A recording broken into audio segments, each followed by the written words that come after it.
All right, I've got 7:01. Good evening, everybody. I'm going to open the August 12th meeting of the Wakefield Conservation Commission. First up is roll call. Frank.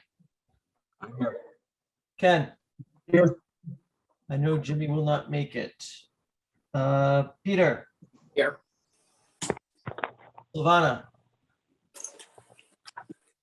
Don't see Silvana. Teresa. Here. And Ken, I called you, correct? You did. Okay. All right, first up is the approval of the minutes from July 22nd. Anyone have any comments or questions? Well, I'd like to make a motion to approve those minutes. We'll make a motion to approve the minutes. I'll second that.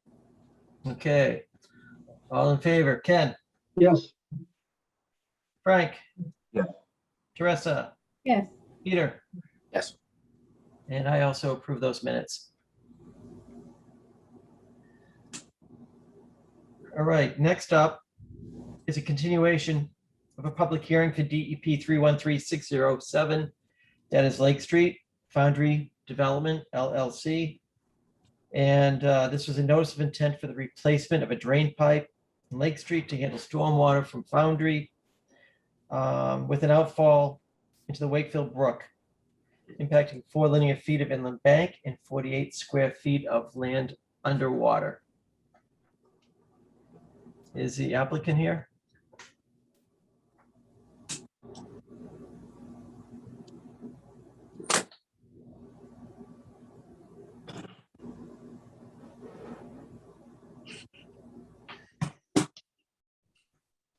Was it Hayes who was handling this, Bob? What's that? Was it Hayes who was on this? No, it was Seaver Oh, that's right. Construction. Bob, I called their office this afternoon and left a message about this evening's meeting. So I sent them the engineering department comments. Okay. I sent them the DEP comments, both of which highlighted a lot of shortfalls. And I said, if he wanted to continue, to give me a call back, and I would, I'd say that they had requested a continuance. Now, I didn't speak with the applicant directly. He was in a minute. In a meeting, I spoke with the receptionist, but I haven't heard back from him. I gave him my cell phone number, and there you go. So I don't know why he isn't here, but I talked to him this afternoon. It was about 4:30. Okay, well, we can move on with some old business. In the meantime, if they do join, we have time before 7:30.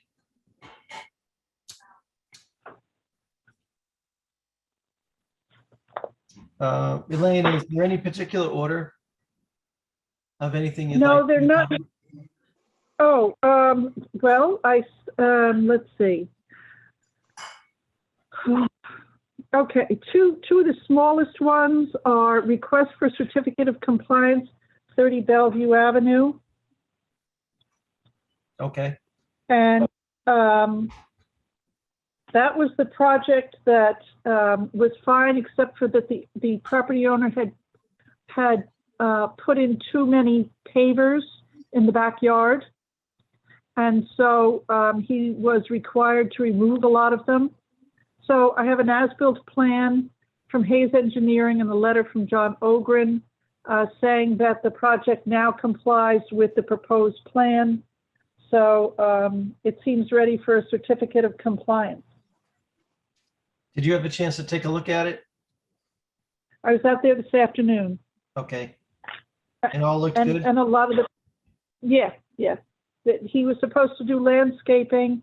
The landscaping is in, the pavers have been removed. And there were a number of other minor items, removal of debris, a few things like this, all taken care of. Yeah, when we were at the property adjacent to it, we also took a peek last month and everything did look good. To our best recollection also. Okay. All right, so would somebody like to make a motion to issue that certificate of compliance for 30 Bellevue Ave?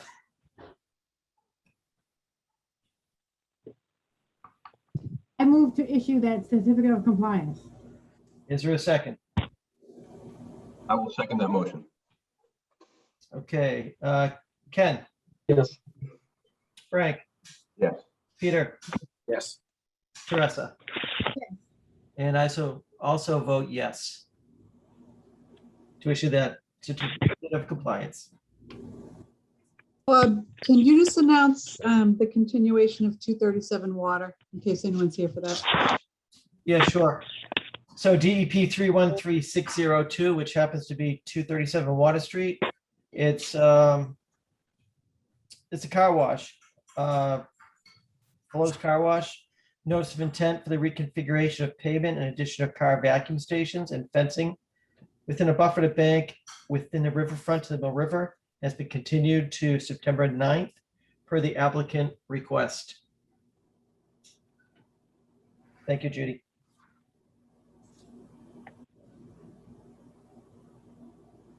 Elena, you good now with the 30 Bellevue Ave?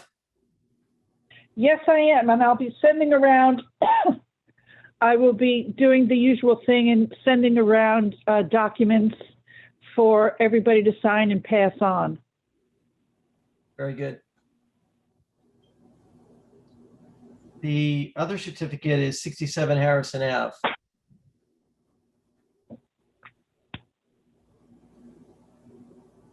'67 Harrison Avenue is not ready to go forward. It was put on the agenda because a request came in, but the as-built plan just never got submitted, so that should be marked off. Okay.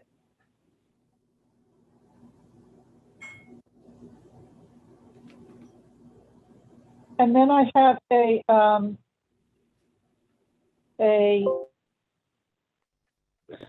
are you still there? Did I Yes. lose you all? No, we're here. Okay, sorry, I heard a ping. I always get nervous.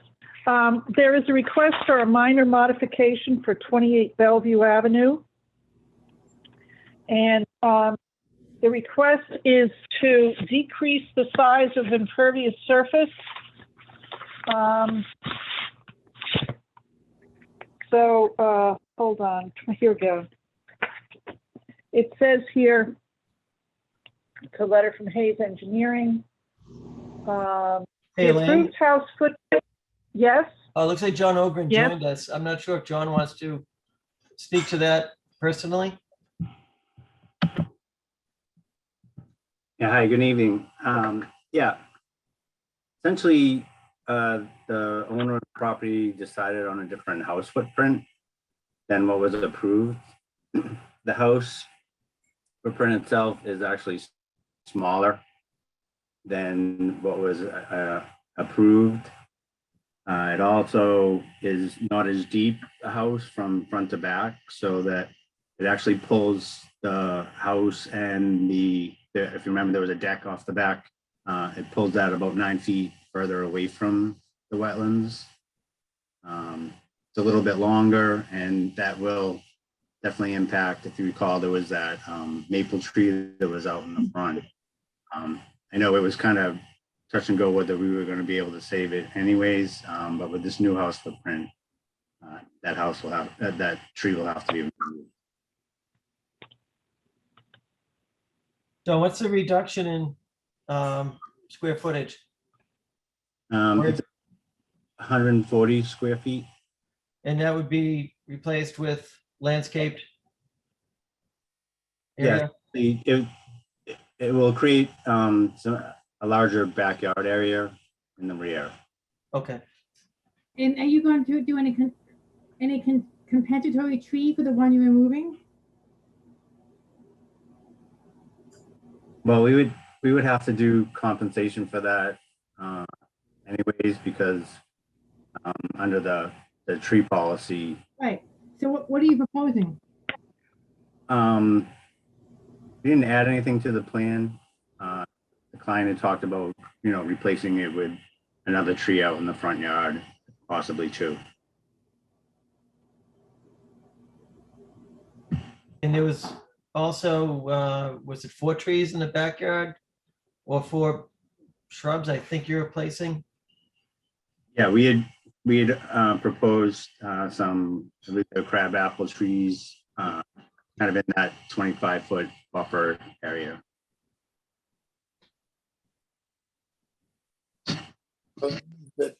This is, I'm sorry, this is Bellevue, right? Just to refresh, this is the Yeah. big tree yard, the big one. Yep, maple in the front, left, Okay. looking at the house, front left. Right. So how do we do, there's a big tree like that being removed just to replant another, a couple small trees? Is that, how does the policy work in that situation?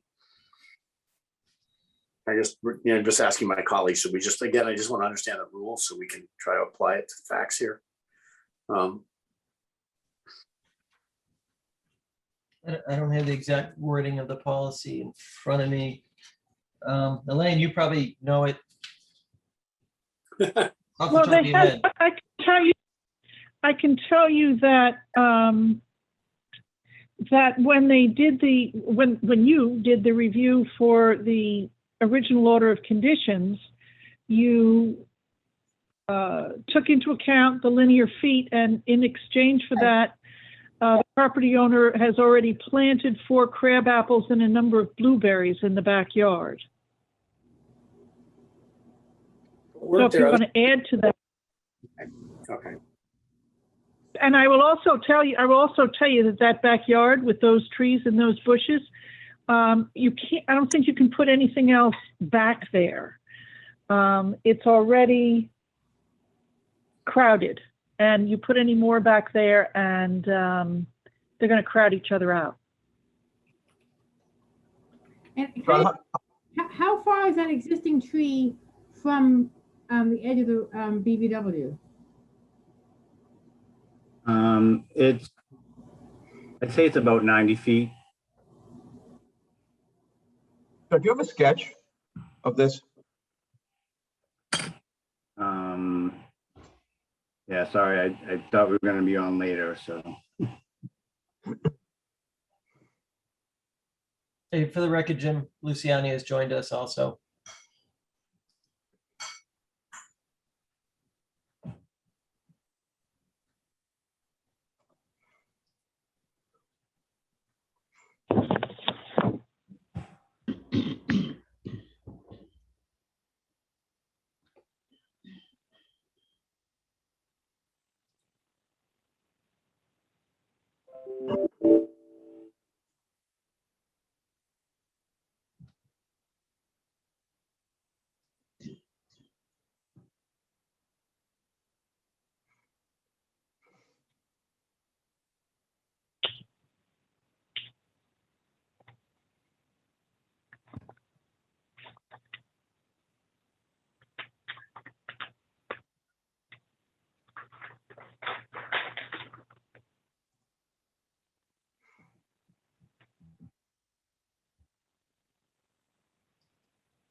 John, you're still looking for it, correct? Yeah, sorry, I almost got it.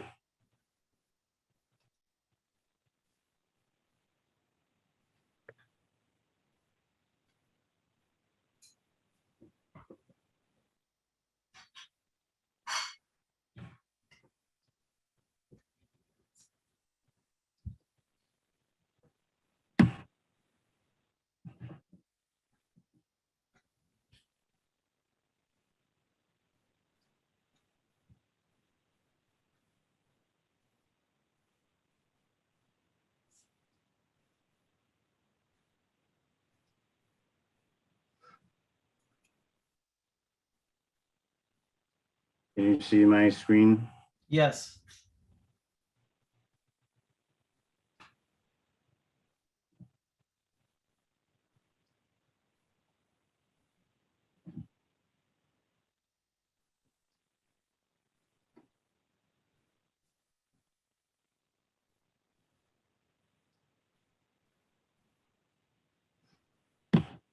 So just to back up a little bit,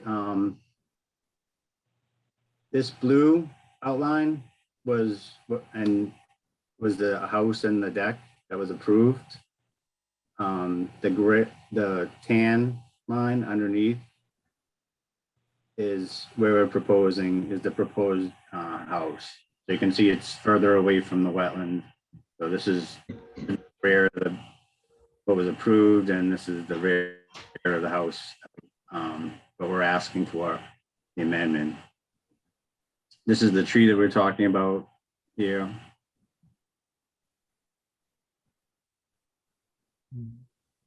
So, Peter, to answer your question, I just happen to have a copy of our tree removal policy.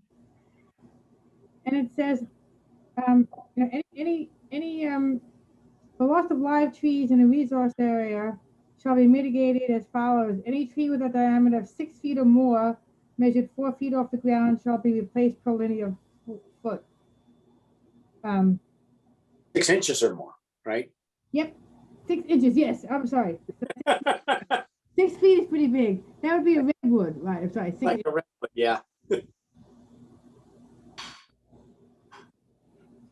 So it's just linear feet. So if the diameter is, 16 inches or 6, it doesn't make a difference, really. That's all it's getting at. So your point is that it's a one size fits all rule for trees that are substantial in size. But it's there's a fee, if you don't, basically it's a linear feet Right, and if you don't do it, there's a from fee. how tall the tree is. Right. Okay. So, I mean, generally how it works is we get credit for the linear feet of trees that we plant, trees and bushes. And then if, it ends up netting out that there's still more linear feet removed, then, then the fee applies basically. Okay. Okay. Thank you, Joe. I appreciate just clarifying the I appreciate you clarifying the rule.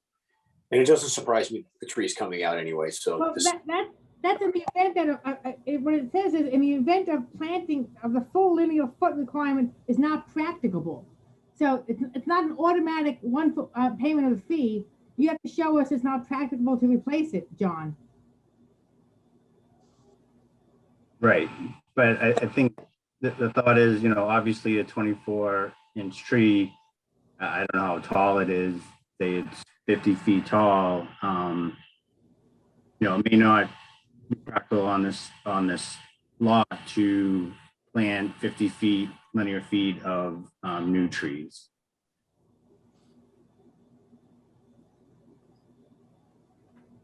Again, it kind of comes down to once the lot, the house is built and escaped, generally we'll take another look at what was planted for bushes and trees and kind of count that up, tally that all up. And then is the linear foot replacement based on a mature tree or the tree being planted at that time? So the crab apples, there's 4 of them, plus the high bush blueberries. So I guess the interpretation is which way? Are you looking at the mature height of those trees when they are fully grown, or are we looking at the planted height? It's always been when it's at the time of, the as-built or Yeah, when it's planted. regular compliance.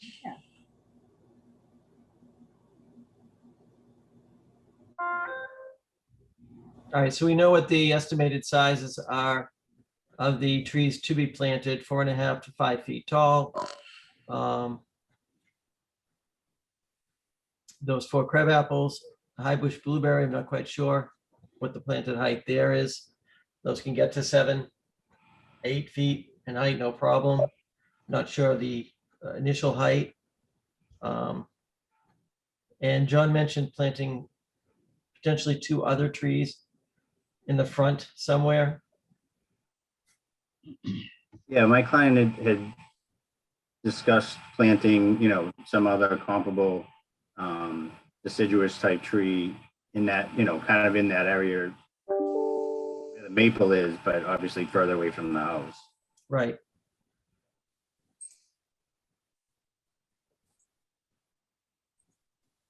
Okay, so it sounds like they won't be matching. Well, we don't know for sure because we don't know the size of the proposed trees. We have about 20 feet, 16 to 20 with the crab apples. So there'll probably be some makeup funds to offset the large maple. The question, I guess, though, is really, is this a minor modification? And that's what the applicant's looking for here. They're reducing the size of the footprint, less impervious area, and moving further away from the wetland. I think that to me seems like a minor modification. That Would you like to make a motion? I make a motion that we vote that this is the minor modification. Is there a second? I'll second it. Okay, Frank, Yes. Ken, Yes. Teresa, Yes, Peter, Yes. Jimmy, Yes. and I also vote yes. Okay, could I get a fix on the tree replacement? yeah. I'm not sure where we stand on that. Yeah, just so for we my know we've notes? got, File? we have roughly 16 to 20 feet on the crab apples going into the ground. We're not quite sure how large the high bush blueberry will be, and we don't know for sure about the potential 2 trees in the front yet. So we'll need that information before we can do any calculations. And we need the information on how big that tree is that's coming down. Okay, so John, will you send that to the office? I can go in and measure how tall that existing tree is. Like I said, I think in terms of the final, it's really going to be dependent on what ends up getting put in just for general landscaping around the house. Right. Okay, but if you could give me that for the file, if you could just send me the height on that tree that's being removed, then we can add it to the calculations at the end and the closing with the certificate of compliance. Yep, I will do All that. right, thank you. And there'll probably be some Okay. other landscaping shrubs or something around the house, I would imagine. Yeah, I would imagine that too. Okay.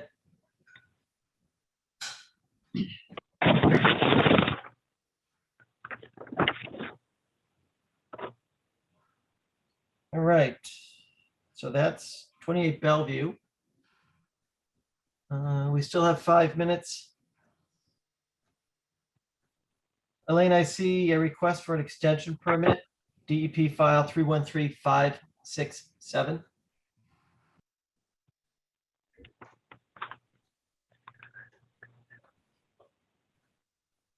Oh, yeah, that one, oh, yes, that one is Patriot Circle.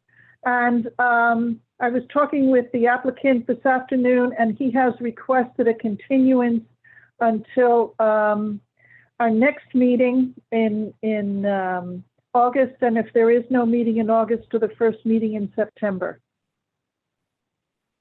But he's not ready to go forward tonight.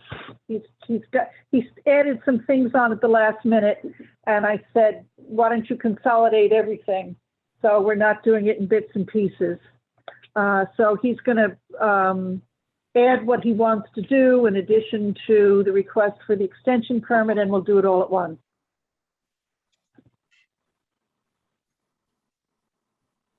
Refresh my So that's a memory. continuance.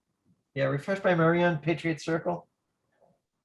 Patriot Circle is the subdivision off of Salem Street, I think it is. 4 or 5 homes.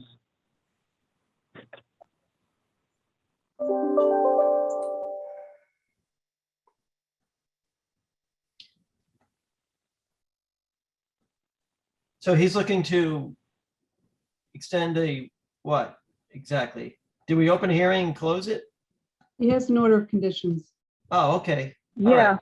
When does the order expire? Well, he's under the COVID extension at the moment.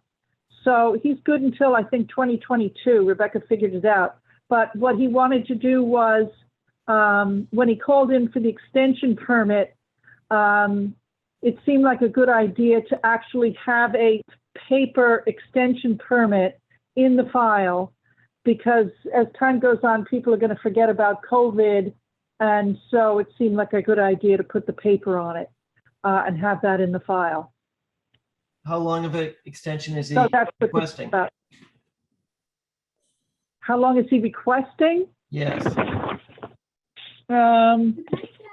I don't know. Since I continued it, I didn't bring the file home with me. He asked for this to be. So I don't know that- Why are we talking about it? I can't understand you. What? I said, if the applicant asked to postpone this, why are we talking about it? Because he asked to postpone it or to continue it at the last minute. So that's why it's still on the agenda.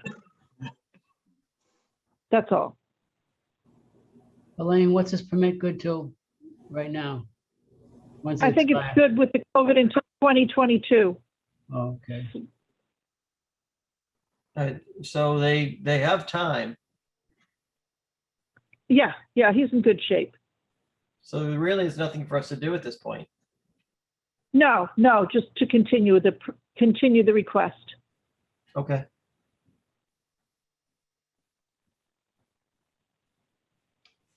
Okay.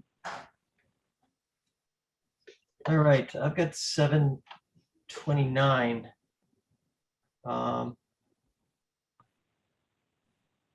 So within the next minute, we can open the next hearing. We don't have enough time to really cover anything else for old business and new business.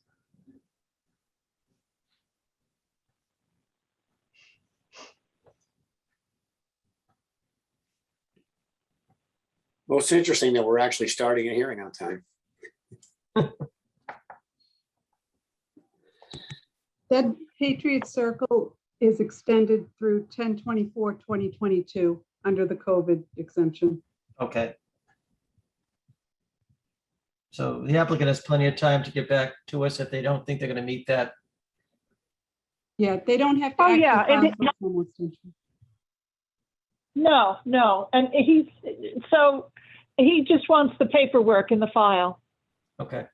And then he's got some other changes he wants to submit. So it should all be covered at once.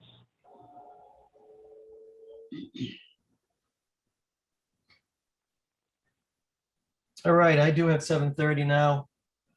Next up is, actually, we don't have a DEP file number yet. At least it doesn't appear we do.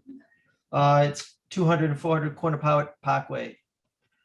Public hearing, notice of intent for the construction of 3 buildings.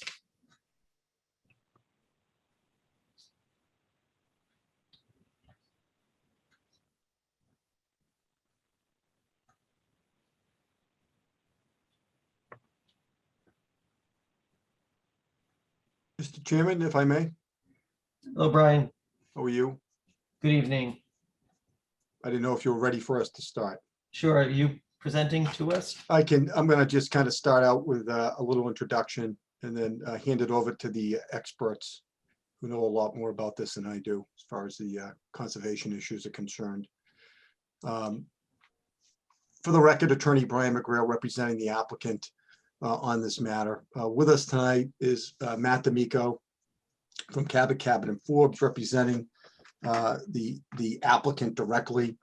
Also, Tim Williams, who is our site civil engineer from Allen and Major, Scott Goddard, and other representatives of Goddard Consulting, who are our environmental and conservation consultants on this project. I guess just to familiarize the commissioners, you've probably heard of the project, I would assume. It involves redevelopment of the property known and numbered as 200-400 Quannapowitt Parkway.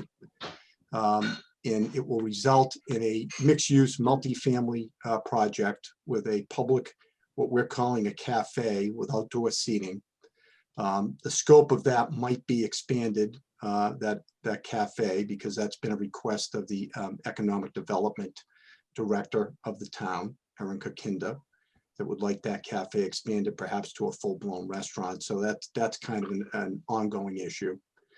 The matter is currently pending before the Zoning Board of Appeals. We have our applications, and we've had a number of hearings with the Board of Appeals on this application because they have jurisdiction on aspects of this project, just as you do. And now this is our first hearing before you. So our status with the ZBA is it's an ongoing hearing. We're going through the various aspects of what they look at in their jurisdictional issues.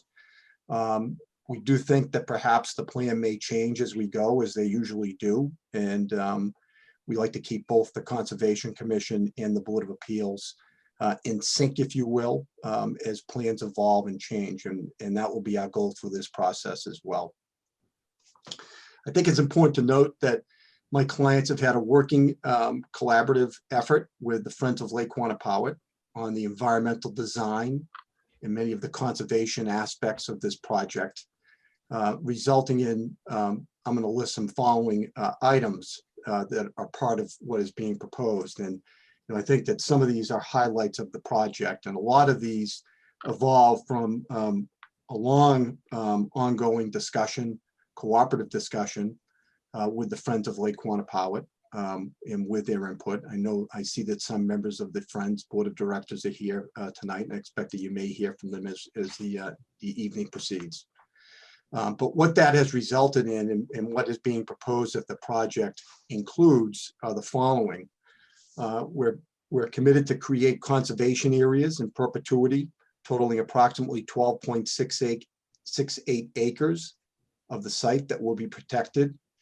And we will develop and implement an operation and maintenance plan for that land. That will be kept as conservation land in perpetuity through either conservation restrictions, easements, possibly a deeds right to the town, or private restrictions that will have to be determined as we proceed.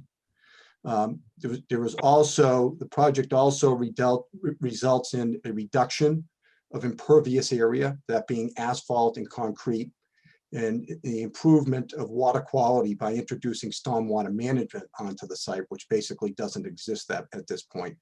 What we're proposing at this point is an additional 40,000 square feet of pervious surface compared to what is there now. Another key component is the expansion, enhancement of public accessible pathways and open space areas on my client's property. So not on the town park land, but it would actually be expanded onto private property to develop public accessible pathways and open areas, and to implement a O&M plan for these areas. My client has also proposed to the zoning board, if allowed to do so by the town, that they would actually maintain the public-owned land on the lakefront, so that it will be maintained in a consistent fashion with the private land that will be made open for public access.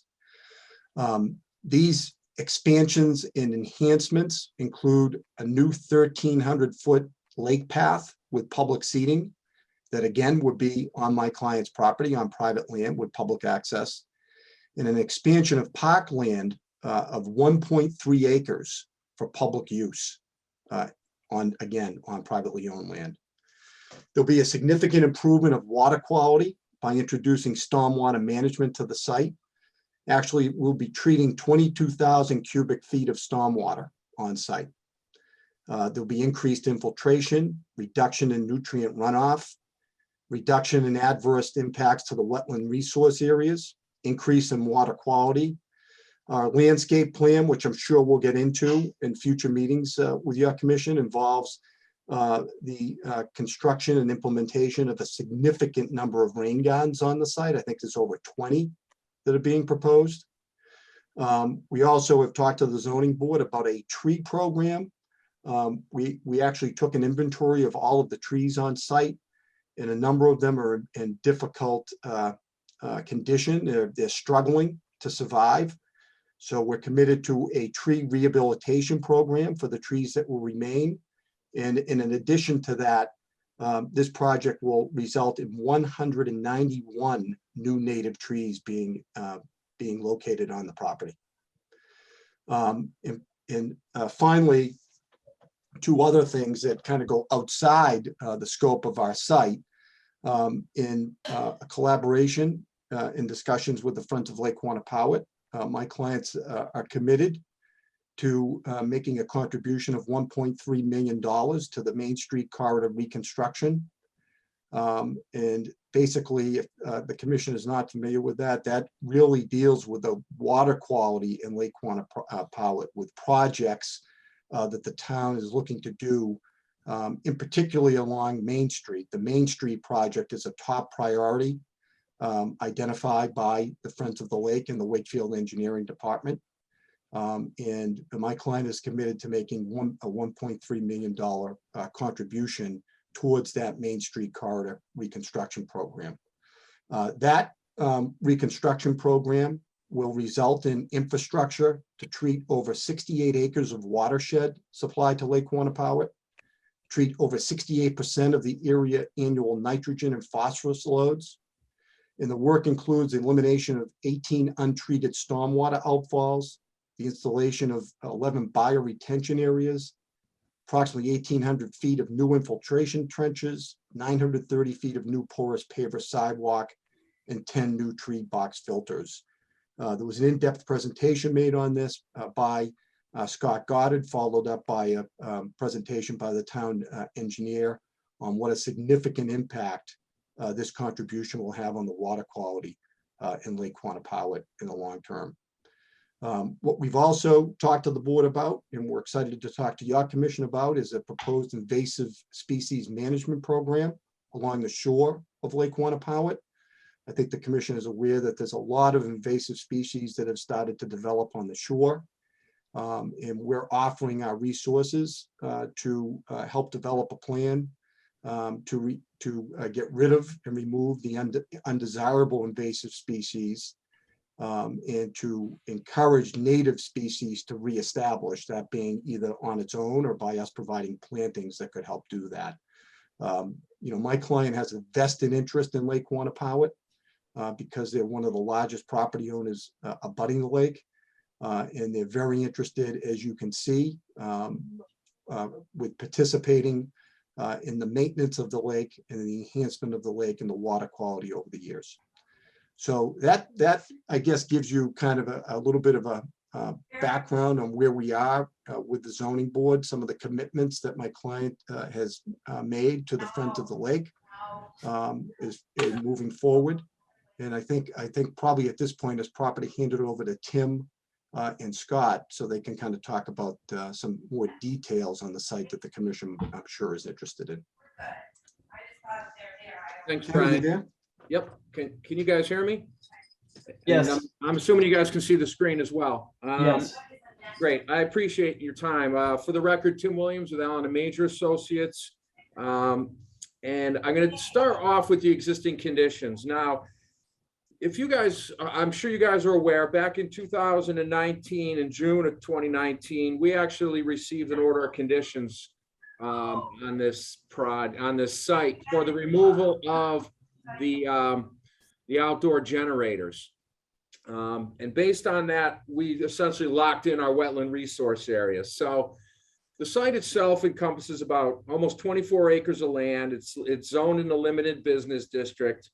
128 to the north and west, North Ave to the south, Lake Quinnipiac to the east, and what is considered Quinnipiac Parkway, although it's supposed to run along the edge of the lake, it's now circumventing around the existing building inside the benefit of an easement.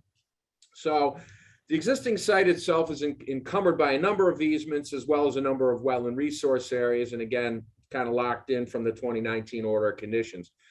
We have a unnamed perennial stream to the south with its associated inner and outer riparian zones shown here in purple. We have our wetlands boundary around the site.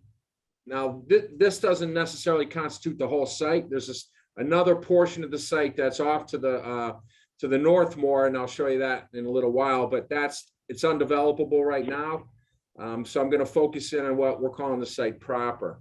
The green indicates the wetland buffer, the wetland boundary. The cyan or blue indicates the 25-foot no disturb. This darker blue is the 100-foot buffer. As well, the site is encumbered by a floodplain. Now, the site itself has an existing multi-story office building of roughly 142,000 square feet and 487 total surface parking spots. Currently within the site, there's over 425,000 square feet of impervious surface, and that includes the building and the parking areas, and Brian had mentioned any concrete patios. Later in the presentation, I'll walk through the existing and the proposed impacts to those wetland resources and their associated buffers, because I think they're pretty prominent. The site right now, it's serviced by municipal sewer, water, gas, electric, telecommunications. And as Brian had mentioned, there's little to no existing drainage system out here. The Quinnipiac Parkway has no catch basins, no manholes. It essentially has these like little paved leak offs at certain portions along the site driveway. And there are, most of the site itself, sheet flows down to Quinnipiac. Down in this lower corner, there's some water quality swales, but everything just essentially runs off the site completely untreated. Not even close to being in conformance with the Mass DEP or Town of Wakefield stormwater standards. In the proposed conditions, we're going to fix all that. We're going to demolish the 142,000 square foot building and the associated parking areas and construct a 485 unit residential development consisting of 3 separate buildings with, again, as Brian had mentioned, a restaurant incorporated into one of the end caps. Parking will be accommodated by a 532 parking space parking garage, structured parking with 215 surface spots. As a result of the redevelopment, it's a net reduction of 10% of impervious surface on site. So we had 425,000. We're reducing that down to 384,000 square feet with an increase in total open space by almost 2 acres. The residential buildings themselves will be tied into the sewer, municipal sewer, water, electric, gas, and all that infrastructure is essentially in place already. We're going to reutilize a majority of the infrastructure that's in place with the existing building. And the stormwater management system will be brought up to the Mass DEP and Town of Wakefield stormwater management standards to the maximum extent practicable. The drainage system itself, and I'll go into a little bit more detail on that later in the presentation, and I'm assuming that we'll go into greater detail at subsequent hearings. But the drainage system includes, again, full deep hooded catch basins, surface and underground infiltration systems, water quality units, incorporation of bioretention areas, and a number of wet basins with vegetated filter strips. All these are designed to treat the stormwater for both quality and quantity as it exits the site. And the system itself constitutes a huge improvement over what's out there today. So we look forward to discussing that with you in future hearings. This is what I thought these 2 slides were pretty neat. This is the existing site itself. And this is essentially what's going to go in its place. So you can see the amount of impervious surface that's out there today compared to the green space that's going to be created in the future. Brian had spoken about the conservation restriction areas that constitute about 12.7 acres. And again, this is the piece of land I previously discussing that is part of the overall ownership of the site, but we're not proposing any development in this area over here. And the remaining areas will be considered for conservation areas in the future. So before I go into some more of my slides, I'm going to turn it over to Goddard.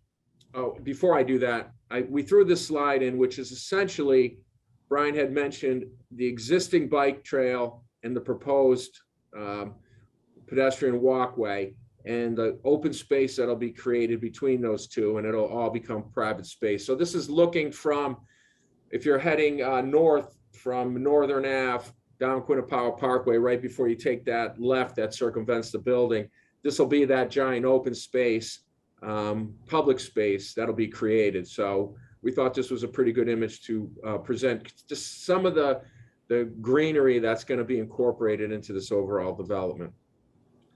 So with that, I'll turn it over to Goddard, and we could walk through his slides.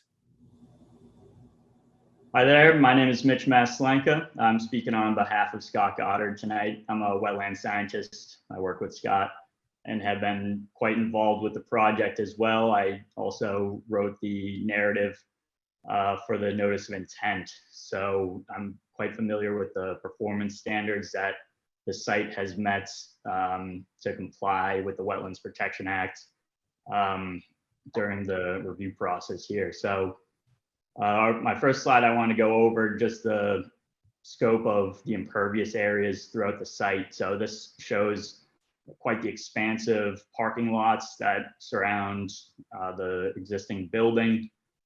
The existing infrastructure throughout the roadways is deteriorating. As you can see, the curb along that island there has fallen apart and is eroding sediment onto the roadways during heavy rainstorms and contributing to sedimentation in the wetlands just down gradient and off to the right side of the screen. So throughout the site, this is quite the ordinary. On each side of the building, you'll see deteriorating curbs and openings where stormwater can flow off the roadway and into the wetlands in some cases and into the buffer zones just 10 feet away from the wetlands. I think the next slide might show a picture of one of those circumstances. You want to switch the slide for me? Oh, okay, I'll go over this. Okay, this is perfect. So this isn't necessarily a deteriorating curb, but this is right next to the perennial river that was just shown in the slide previously for a quick second. So in the background of the photo, that's the perennial stream and the BVW that surrounds it. It's quite a large perennial stream, a lot of surface water there. So when stormwater rains down onto the street, collects that sediment from the deteriorating landscaped islands, it brings that sediment down to small little culvert-like drainage tubes in the sidewalk here and spits it out onto that paved swale, which eventually takes it down towards the BVW and to the perennial river. You can see sediment collecting inside of that swale there with larger rocks and such that eventually through several rainstorms makes its way down and fills in, portions of the BVW and isn't the best for existing vegetation in the area. So what the new project is proposing is to clean up these areas. In this riverfront area specifically, this will be regraded so that more bordering land subject to flooding will be created. So off to the left side of the screen is that lawn area that just collects stormwater from the road. So that whole area will be graded, creating more BLSF, contributing to an improvement in the wetland resource areas there, so that when stormwater flows into there, it can be treated through our wet basins that we're proposing and eventually infiltrate into the ground, completely eliminating direct flow, stormwater flow into the BVW and river there. Next slide. Here's a classic example of the back side of the property. If you're looking at it like pond, building, and then the back side of the property, you can see the highway back there too. So rain comes down, washes sediment down these dugout swales and breaks in the curb and carries sediment and excess nutrients towards the BVW. This one takes it right into the BVW there. So this is the classic example of sedimentation into the wetlands and nutrients, excess nutrients getting into the system. And eventually there's a intermittent stream that runs just behind those arborvitae trees back there. So if there's a large enough rainstorm, sediment and nutrients can get right to that intermittent stream that starts flowing and gets right into the perennial river, which is shown off to the left of the photo. So the new project is going to significantly improve this aspect of the site. There'll be far less runoff into buffer zones and into resource areas, arguably completely eliminating it just by putting in the new curbs and other stormwater features that we're proposing. Next slide. The final thing I'd like to touch upon is the invasive species management of the site. It would be off-site along the Lake Quannapowitt shoreline. There's a strip of vegetation there that is currently being overtaken by oriental bittersweet and multiflora rose and other invasives.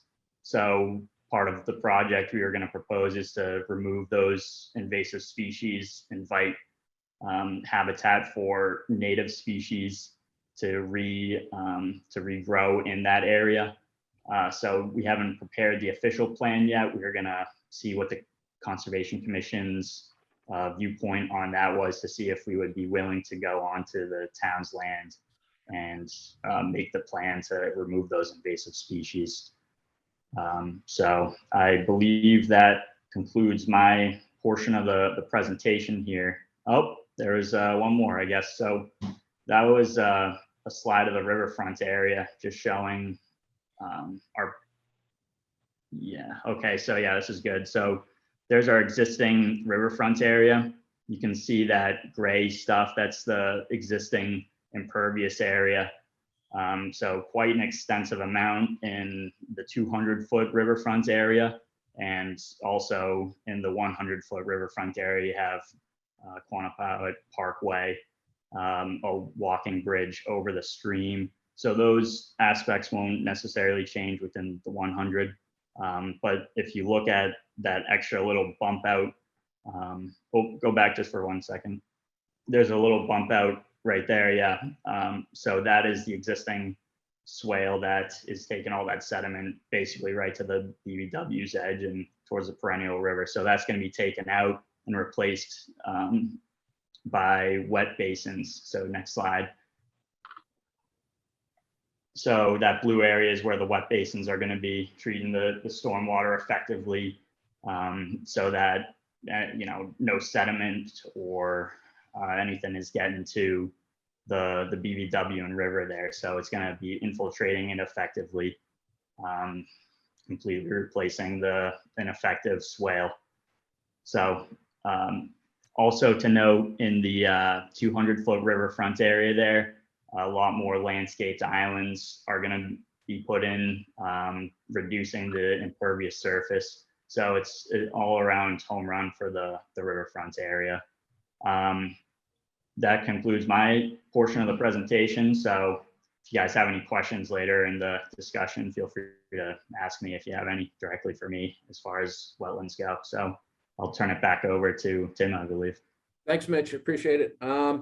So what, as part of the package, we submitted a full-blown drainage report and stormwater management system. And these are the grading and drainage plans that were submitted. And I know there's a lot of information here.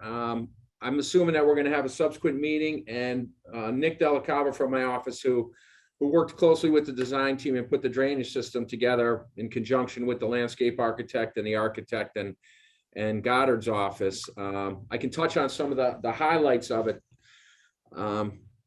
As working your way through Quinnipiac Parkway, you saw the photos of the leak offs and how stormwater goes unmitigated into the wetlands.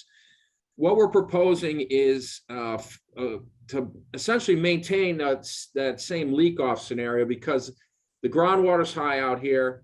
The Quinnipiac Parkway is in an easement, so we can't really relocate that. So we have to work within the existing layout of that roadway.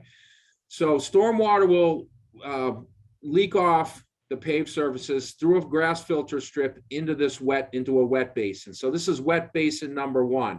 And in turn, after the stormwater is treated for quality and quantity, it's going to discharge out of this system. And Nick can go into greater detail at subsequent meetings on those storm events. Working our way down through Quinnipiac Parkway, we have another wet basin, and this is wet basin number 2. There's a leak off point here, grass filter strip. This is all one giant wet basin. There's another filter strip in this location. Next slide, I'll continue down Quinnipiac Parkway, but I'll stay on this slide and work on some of the interior site drainage modifications that are going to be done. We've incorporated a number of underground infiltration systems to capture both roof and treat surface runoff. And from there, we'll introduce stormwater back into the ground. We have down the spine road, there's another infiltration system that essentially runs down the spine, again, picks up surface and roof water, treats it, puts it back into the ground.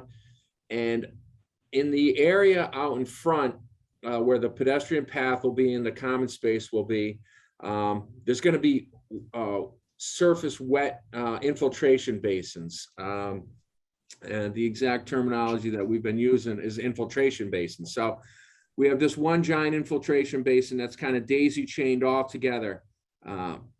It begins at one end of the site and traverses its way to the other side of the site. And it kind of becomes a landscape feature as well with the plantings and the media that's going to be used for that. So treating the roadway, treating the parking lots, the existing roadway, and the rooftops. Second half of the site, continuing down Quinnipiac Parkway, we have another paved leak off with a filter strip to a wet basin that essentially runs down the side of the site. Again, capturing our surface and our roof runoff from the paved surfaces, putting it back into an infiltration system underground.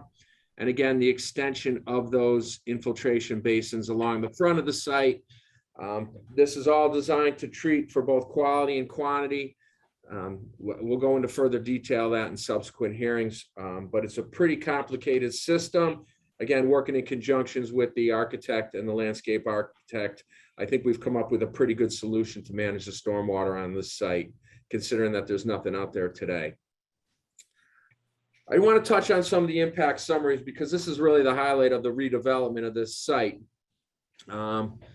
We looked at it both for the existing and proposed, and we outlined what the disturbances are in the existing for both the wetland buffers, the riverfront areas, and the floodplains. So the total lot has roughly 6.5 acres of wetlands on it.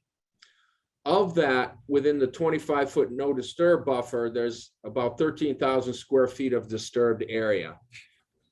Between the 25 and the 100-foot, there's almost 3 acres of complete disturbed area. As far as the riverfront goes and related to the perennial stream, we have about an acre of land within the inner riparian zone from 0 to 100. There's about an acre of land. Of that land, 14,000 square feet of it is disturbed. From the 100 to the 200 foot in the outer riparian, there's an acre of land that constitutes that. Of that, 35,000 square feet, or almost all of it, is disturbed right now. And again, almost 10 acres of the land on this site is impervious surface. And right now, there's 127,000 cubic feet of floodplain volume. And I'll go into the floodplain in a little bit more detail in a couple more slides. In the proposed condition, we're not planning on touching any of the wetlands, so that remains at 6.5 acres. The disturbance within the 25-foot no disturb buffer is going to go from 13,000 square feet down to 10, which is essentially a 23% reduction in disturbance in the 25-foot no disturb buffer. The disturbance between the 25 and the 100 was 132. We're going to be at about 131. So roughly, it almost just remains the same, that disturbed area in the 100-foot buffer. The riverfront, it went from, there's, again, about an acre of land in the inner riparian zone. Previously, in the existing conditions, there's 14,000 square feet of disturbance. We're going to reduce that down to 12, which is essentially a 14% decrease in the total disturbance within the 100-foot inner riparian zone. In the outer riparian zone, again, that remains the same, the 45,000 square feet. We had 35,000 square feet of disturbance in the existing between the 100 and the 200-foot. We're dropping that down to 26,000 square feet, which is a 25% reduction in disturbance within that resource buffer. And the total lot disturbance, total lot impervious area goes from 9.5 acres down to about 8.5 acres. And it's essentially a reduction of 425 to 384 of the impervious area on the surface. And we've increased the floodplain volumes on the site substantially to 163,000 cubic feet, which is a 28% increase in floodplain volumes on the site. This is, before I get into the floodplain, we wanted to talk a little bit about the disturbance area, and Mitch touched on it for the perennial stream and the 100-foot and the 100-foot inner riparian and the 200-foot outer riparian. Currently within the inner riparian zone, there's 13,000 square feet of impervious surface. We're going to reduce that to 12.12252. And the pervious area will go from 30,000 to 31,000 for an increase in pervious area of almost 1,500 square feet. The outer riparian zone, again, 34,000 square feet is disturbed. That's in the blue. In the proposed, we're going to reduce that down to 25, creating additional pervious surface out there, bringing it from 10,000, 11,000 square feet, almost up to 20,000 square feet for a net increase in 8,844 square feet of additional pervious surface in that outer riparian zone. So overall, there's a total increase of pervious green area and a reduction of degraded area by over 10,000 square feet within the inner and outer riparian zone. So a substantial improvement along this edge of this valuable resource area. The existing floodplains. Now, this was a tricky site because its site's essentially flat. So managing the floodplain on this was a tricky engineering feat. So right now, the existing floodplain is at essentially elevation 83.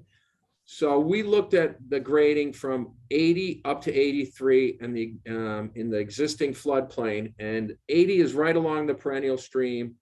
83 is essentially the purple line, which is the FEMA floodplain boundary. So currently we have in the existing, there's 11,000 square feet at elevation 81 and 54,000 square feet at elevation 82. And you can see the red grows as I flip through these slides. That's about 33,291 cubic feet from elevation 81 to 82. From 82 to 83, we're essentially looking at 93,716 cubic feet of flood storage within the existing site. In the proposed, we're going to increase that substantially. From elevation 80 to 82, it's going to go from 33,000 cubic feet of flood storage to 54,506 cubic feet. And that, again, that's the red being shown. 82, we're bumping that up from 54 to 81. So again, from the elevation 81, we had 11,000 cubic feet of storage. Now we're going to have 27. In elevation 82, we had 54. Now we're going to have 81 for a total of 54, which is essentially a substantial increase over the 33 that's out there today. From elevation 82 to 83, we're going to increase the compensatory flood storage from 93,000 cubic feet to 108,891 cubic feet. So when we talk about the compensatory flood storage, we're bringing it from a total of 127,000 cubic feet from elevation 80 to 83 to 163,000 cubic feet from elevation 80 to 83. So not just the stormwater, but the compensatory flood storage has been increased dramatically in the proposed condition. So overall, I mean, we feel that the site is a drastic improvement, both in the protection of the resource areas, the stormwater management for quality and quantity, and the compensatory flood storage that's essentially going to offset any of the mitigation, any of the disturbance that we're going to have out on the site. So I think that essentially concludes what my portion of the presentation. I don't know if anybody has any questions or comments. We're here to answer your questions. And again, I'm sure we're going to have subsequent hearings where we can go into greater detail on the stormwater and the landscaping and any other topics that the commission would like to touch on. Hey, just a couple of housekeeping items. Elaine, do you have the green cards? Yes, I did. I checked the abutters list.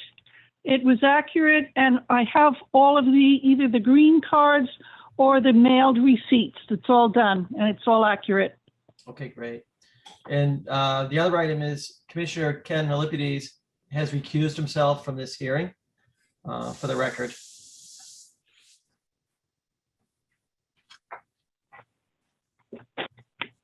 All right. I know we have a letter of comments from the engineering department that was submitted from the planning board of appeals hearings.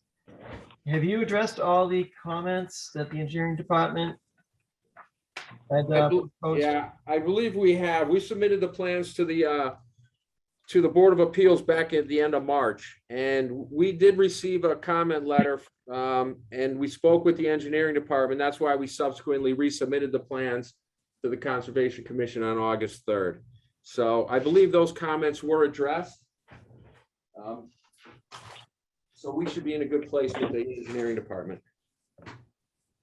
Bob, I spoke to Bill Renaud this afternoon, and he said that as far as he's concerned, the letter he will be preparing in reviewing this order reflects the second round. So he's pretty much of the same opinion that a lot of his first comments had been incorporated into this plan, and the next comment letter, he says, will be sort of round two. Right. And we worked with... And we're still waiting for them. I'm sorry, Elaine. We had worked with Bill. We had worked with Bill, and we've met with him on several occasions on this project, and we actually designed our stormwater management system to meet the new DEP stormwater management standards that are forthcoming. So that's treating for phosphorus as well. And Bill's on that commission with the DEP. He gave us a heads up that he would like us to treat our stormwater to a higher standard than the current stormwater management standards allow. So we took this above and beyond what we would normally do based on his input. That's probably partly due to the rain gardens and basins that you're adding. Yeah, and again, I'd like to table any kind of conversation on the stormwater till my design engineer is able to participate in the hearing, because he can go into great detail and probably talk for hours about the stormwater management system. Okay.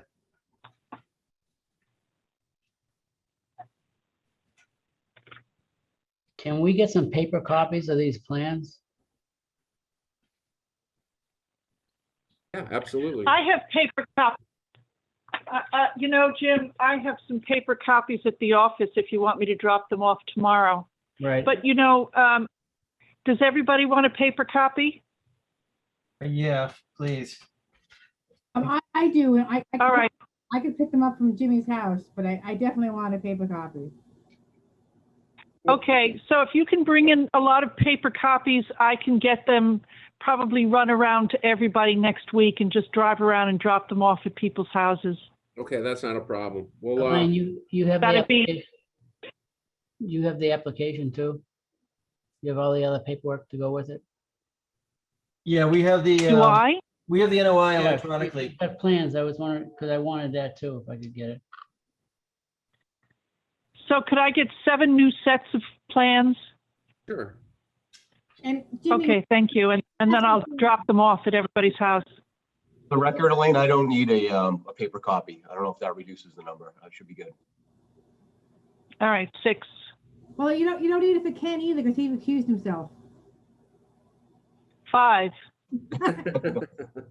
That's at least 2 trees right there. There you Yeah. go. And Yeah. it'd be good to include the full NOI, not just the plans. Okay, we'll make copies of the NOI application as well. Thank you. Right. And thank you, Elaine. Okay. I have a quick question. There was a 2019 order of conditions on the site. That's correct. What is that going to be closed out prior to the issuance of a new order of conditions? Or are we going to have 2 on at once? And is That's a very good question.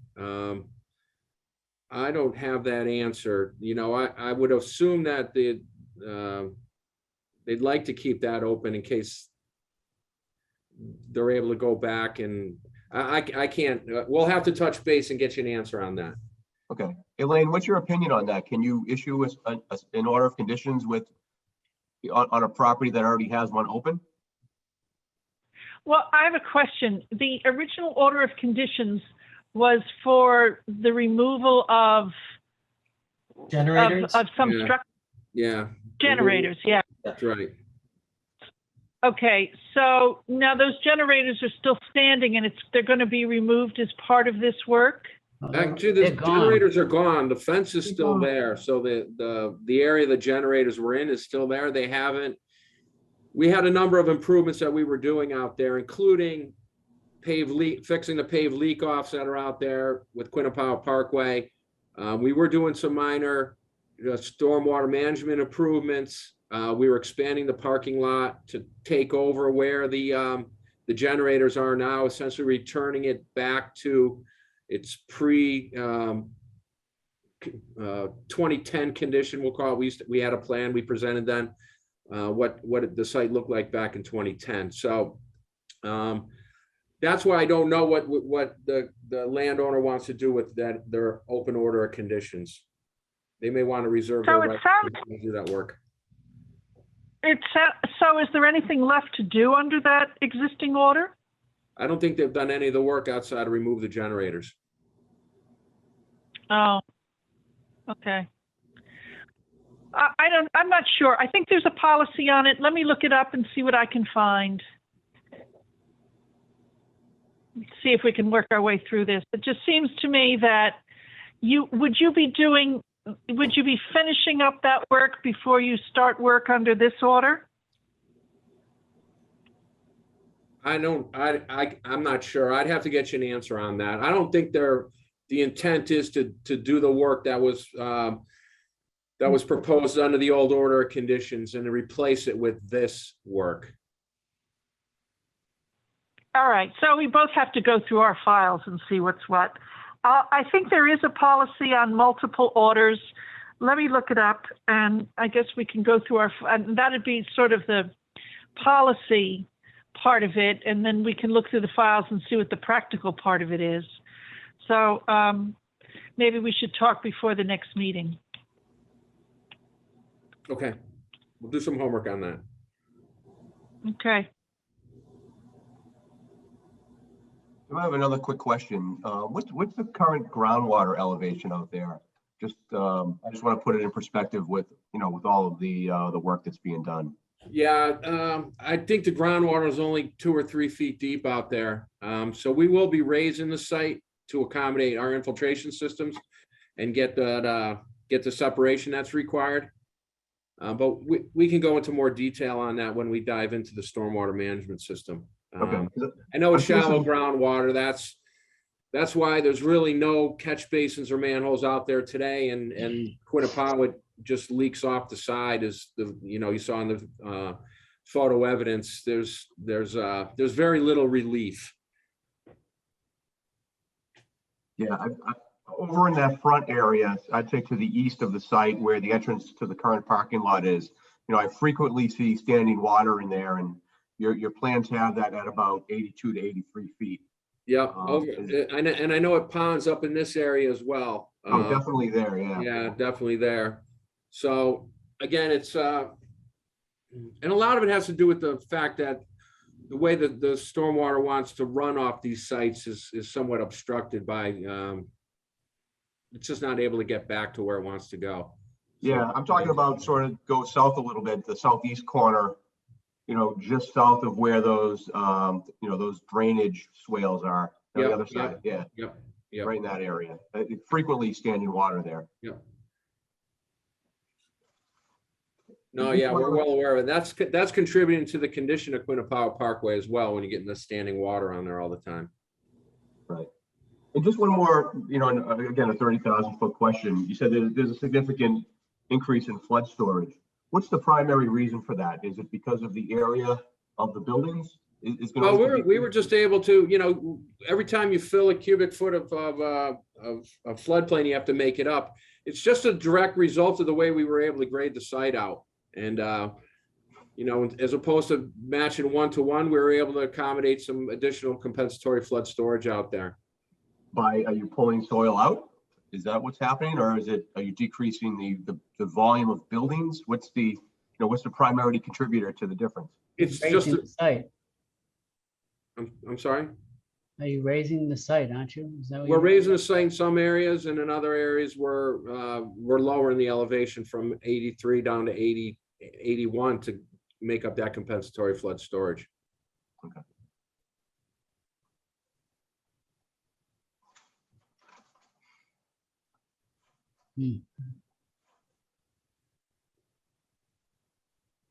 Interesting.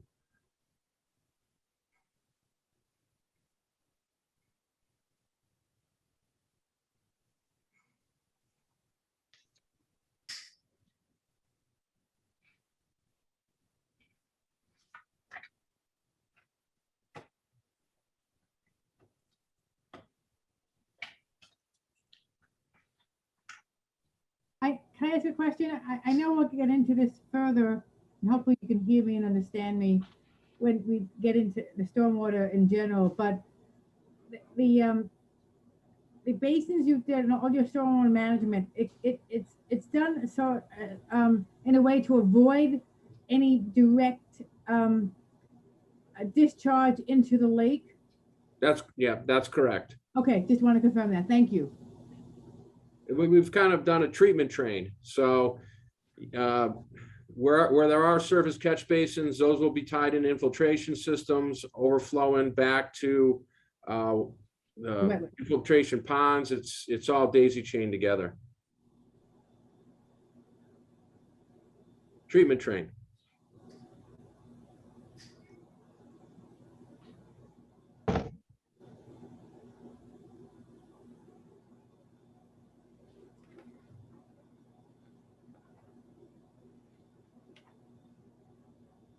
And the discussions with the town about doing a conservation restriction or deed restriction, that's just I'm assuming very early on in that discussion. That's right. Thank you, Brian. Bob, do we want to consider a site visit at this point, or do you want to wait until we get more? I mean, we all know the site pretty well. We walked it in 2019, so. I know. Yeah, and probably half a dozen times prior to that. But we Exactly. definitely do want to go back out there with this information.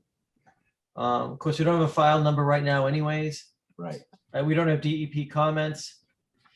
And we have a lot of information in front of us to digest.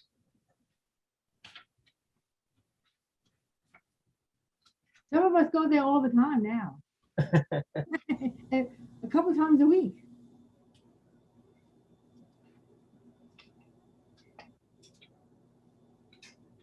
It would be valuable certainly to have us out there as a site walk with, the plans that we'll be getting. Yeah, we could plan a date next week sometime in the evening, early evening, or I know some people have some time restrictions. We're not, Teresa, you can't do anything before 7, is that correct? not easily. Right. I mean, I would almost suggest wait until the next meeting and then coming up with a date then. I agree, and I will not be at the next meeting. I will be away. So again, I would suggest it be sometime after Labor Day. And right now, we may not have a next meeting on the 26th. 6th. Our next meeting will be the 9th, Bob, right? Yeah. Judy, what would be the next date if we don't have a 26th? September 9. Okay.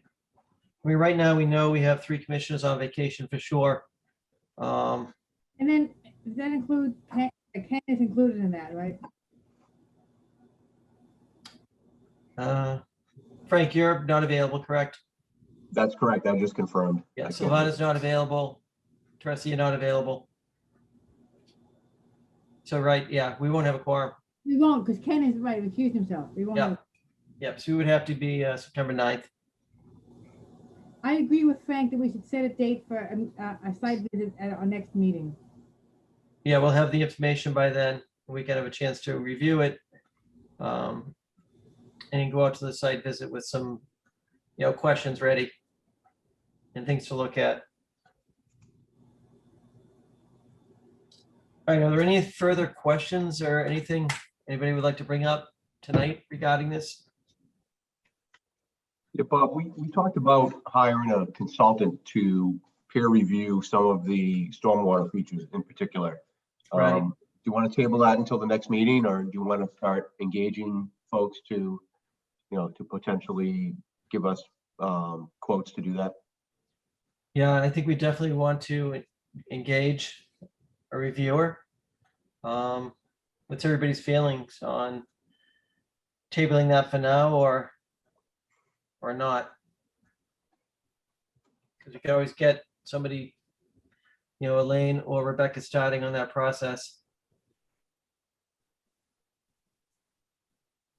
And does the applicant know our policy about who pays for that?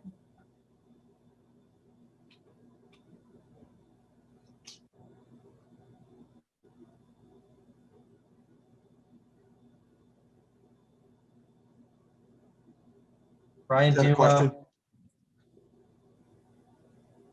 did you hear the question, Brian? I didn't know if it was addressed to us or to you, Oh. Mr. Chair. Yes, I said that the applicant know the policy, so I'm sorry, it was directed to you among your others, Brian. I can only imagine the policy, which I assume is we pay for it. Is that correct? That is correct. Yeah. It's all, Understood. no imagining is necessary. Yeah, we read it loud and clear.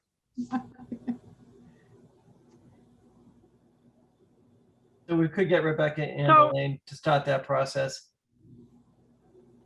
Okay, so you want me to find someone who's a suitable peer reviewer? Yes, please. Just with respect to, And there's a lot of components to this project. What do you want the peer review to take a look at? That's a good question, Elaine. I was just thinking the same thing because we may want to have someone look at stormwater. I know we had an expert in, in water treatment or rain gardens. And we were talking about maybe engaging them to have a look at what's proposed. So, I mean, could it be more than one with, much smaller scopes? Could be. Maybe that's something we need to think about and get back with Elaine and Rebecca. How we want to break this up. Concepts are new to us. We don't, we're Right. not experts or claim to be experts. So what about Bill Renault's stormwater review? Right. He's in the process of doing a stormwater review himself. Do you want Bill's review and a peer reviewer on that? Maybe not if Bill's doing the stormwater, but particularly the sizing and the configuration of the rain gardens, I know can get pretty technical.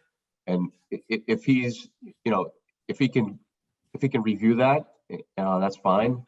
Maybe we talk to him as well to see what he would like to see augmented in his review. Yeah, and also, again, we haven't received DEP comments nor bills. So we don't know what we don't know. Sound like Donald Rumsfeld there. Why don't we think So- about it? Maybe we table it for the next meeting again. Yeah, we don't need to make a decision right now I on agree. that. Let's get the NOIs, drawings, and kind of digest this entire thing. Good.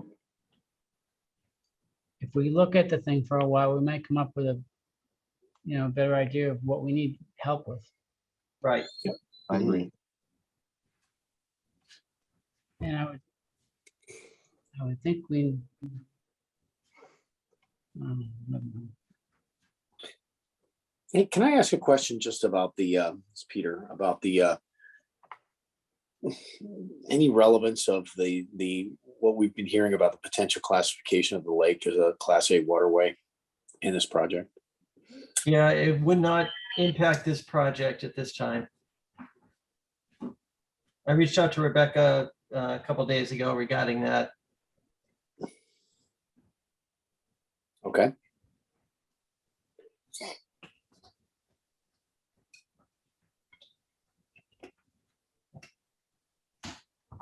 Good.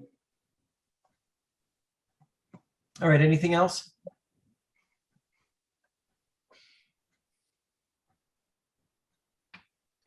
All right, then if there's no other questions at this point, we're going to get some hard copies of the NOI with the drawings and get a chance to review those. And then we will be continuing until September 9th, at which time we'll have some more information available to us, plan a site walk, and take it from there.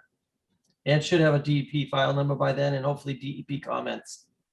We'll reach out to the DEP and find out what the status is of their comments and the number. Okay, we'll also be waiting for Bill Renault's comments too. Bob, do you want to poll the public to see if there are any comments? Yes, I just want to make sure that we were good on our end first. All right, I guess the commission is set. Are there any questions or comments from the public at this point? The friends have raised a hand. Yeah, raise your hand if you could. Okay, I see Margaret.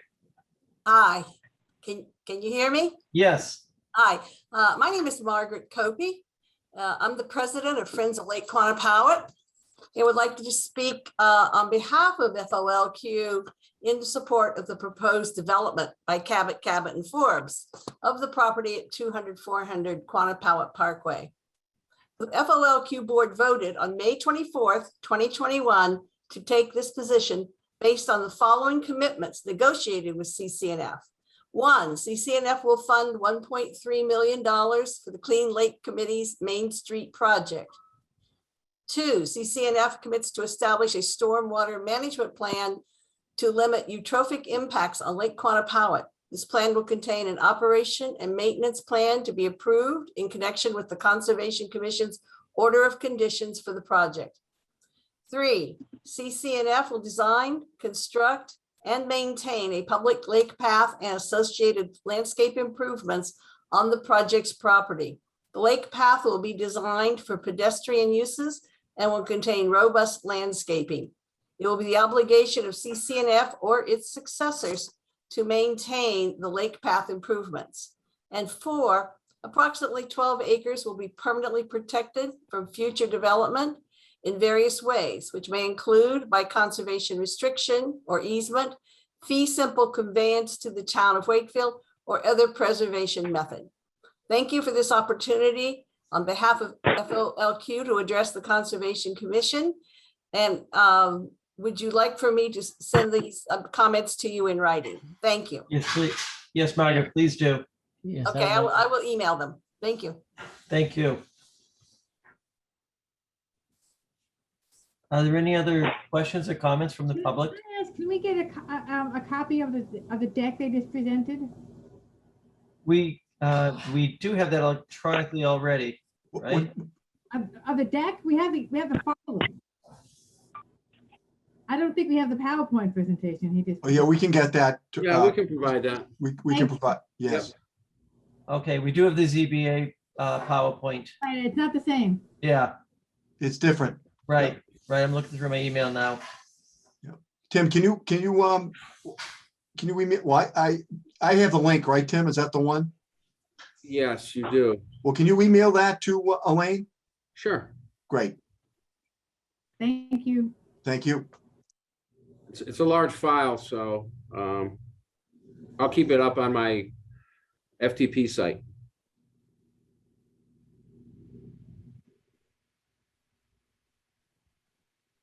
Okay, any other questions or comments from the public? I do not see any raised hands. All right, so we'll be continuing until September 9th. And we'll be moving on now to additional Conservation Commission business. Thank you for your presentation tonight. Thanks, guys. All right, good Thank you. night. Have a good night. Thank you. Enjoy the rest of the summer. Thank you.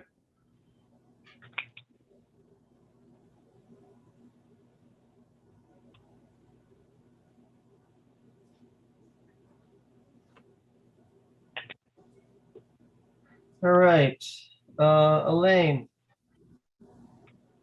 How about 26 Shady Avenue, yes. the Elaine, landscape plan? I could not open the file you sent on this when you sent your email. Could anyone else open it? If you can, I'd love for you to share it. Yeah, hang on.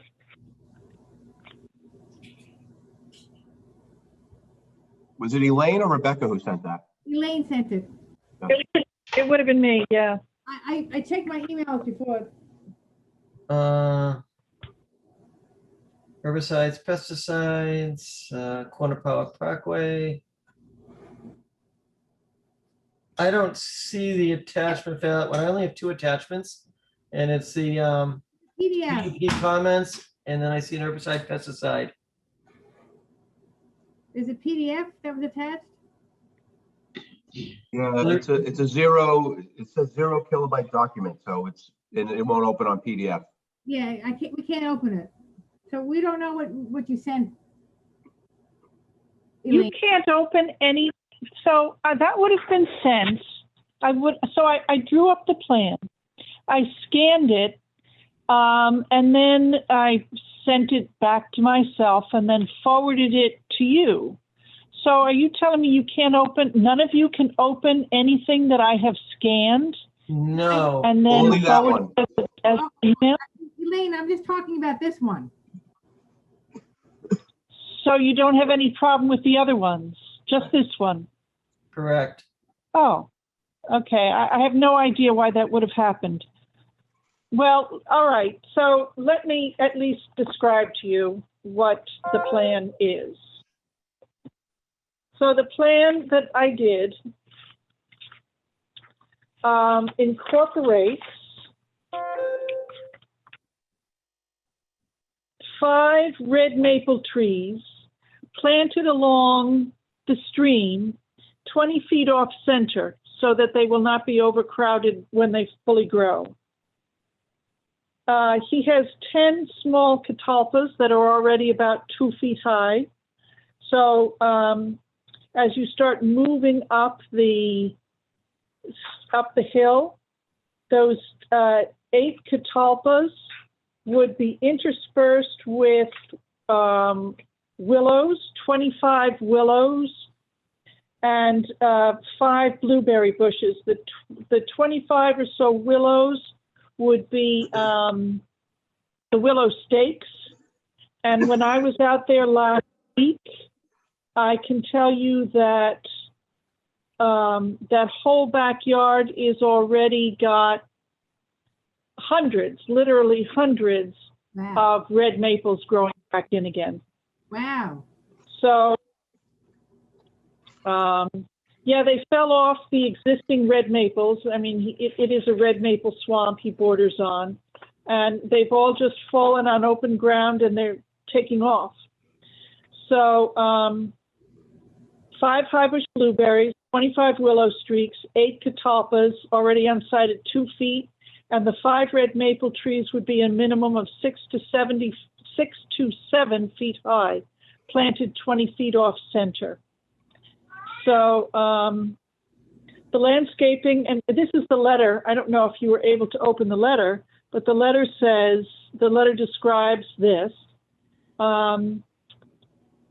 It incorporates the plan, and it goes on to say this landscaping must be installed no later than October 15th, 2021. The conservation agent will conduct regular site visits and submit pictures documenting progress no later than 3 months after this date. Should the restoration plan fail to be installed, the Commission reserves its right to refer the matter to the Department of Environmental Protection for further enforcement action. Sincerely, Elaine Vreeland, Agent, Wakefield Conservation Commission. That sounds pretty thorough, Elaine. Okay, and I spoke with him. We went out there together. John, are you on? I don't hear him. I know he wanted to attend. He is Yes. here. So I met with him last week. He's here, Elaine. What? He's here. I'm here. Oh, he's here. Okay. So I was out there last week with John Bean, and we went over this plan together. And I'll just say that he was fine with the plan Yes. and fine with the regular site visits. And the only thing that's left is to start planting the plan. Now, he did say, and I tend to agree with him, that in order for these trees to do well, he would need to dig a hole and put some fresh soil in there. So he may be bringing in small amounts of soil to put in the holes where the trees will be. So I called the next door neighbor this afternoon. I told her this would be on the agenda tonight. I don't know if she's listening in or not. But if you approve this plan, what I'll do is I'll get back to her tomorrow and let her know of all of this information so that she can be apprised of what's happening. And that's it. That's what I have.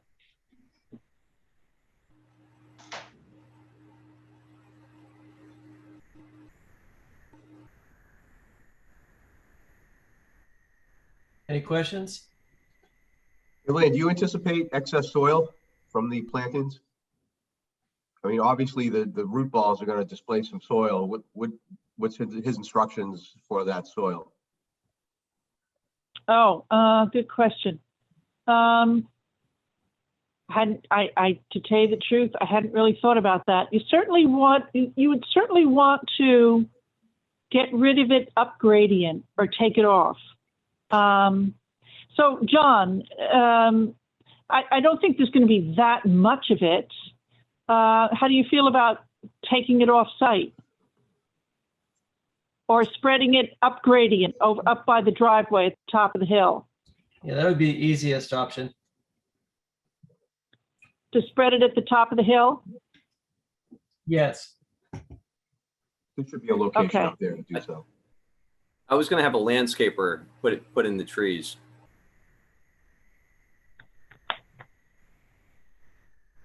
Well, he should have the ability to take any excess Yeah. soil off Yeah. site if it's a professional landscape. Sure.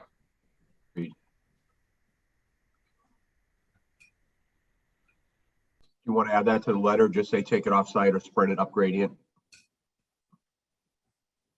Okay.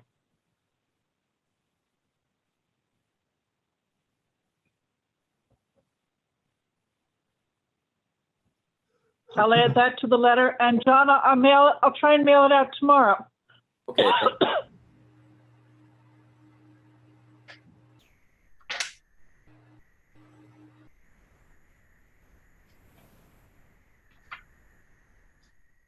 Great, that's real progress.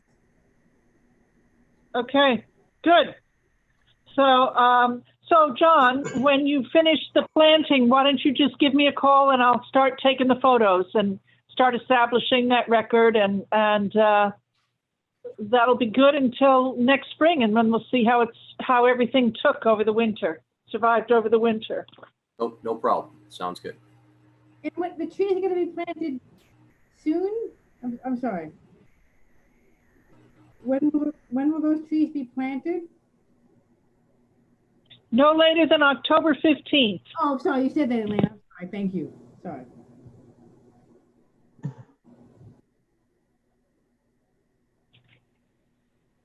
Okay, anything else on that? No. Elaine, you all set? Oh, yes, I'm all set. Okay, great. All right, thank you, John. Thank you. Good night. Good night. Let's see, we do have a couple of other items. Do you want to go to the tree removal request? Yeah, tree policy, 25-foot no disturb. Actually, there's 3 items and 6 memory lane.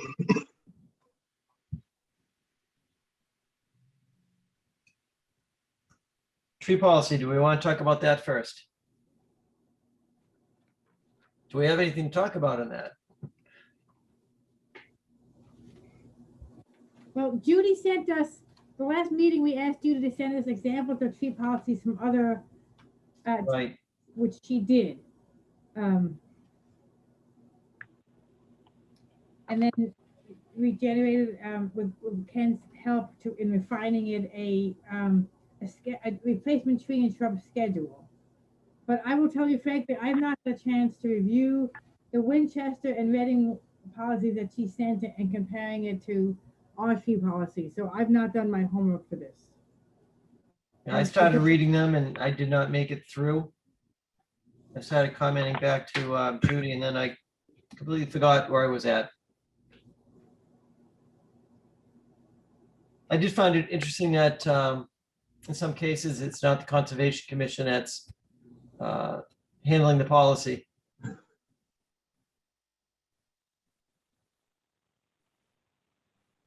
Well, I think it's a time issue a lot of the time. Yeah, some towns wanted a more comprehensive policy. So they thought it'd be too much time taken up because most agents are only part-time. Right. Makes sense. And Stoneham is designing a tree policy based on our policy. Which we Gold might be, star for that.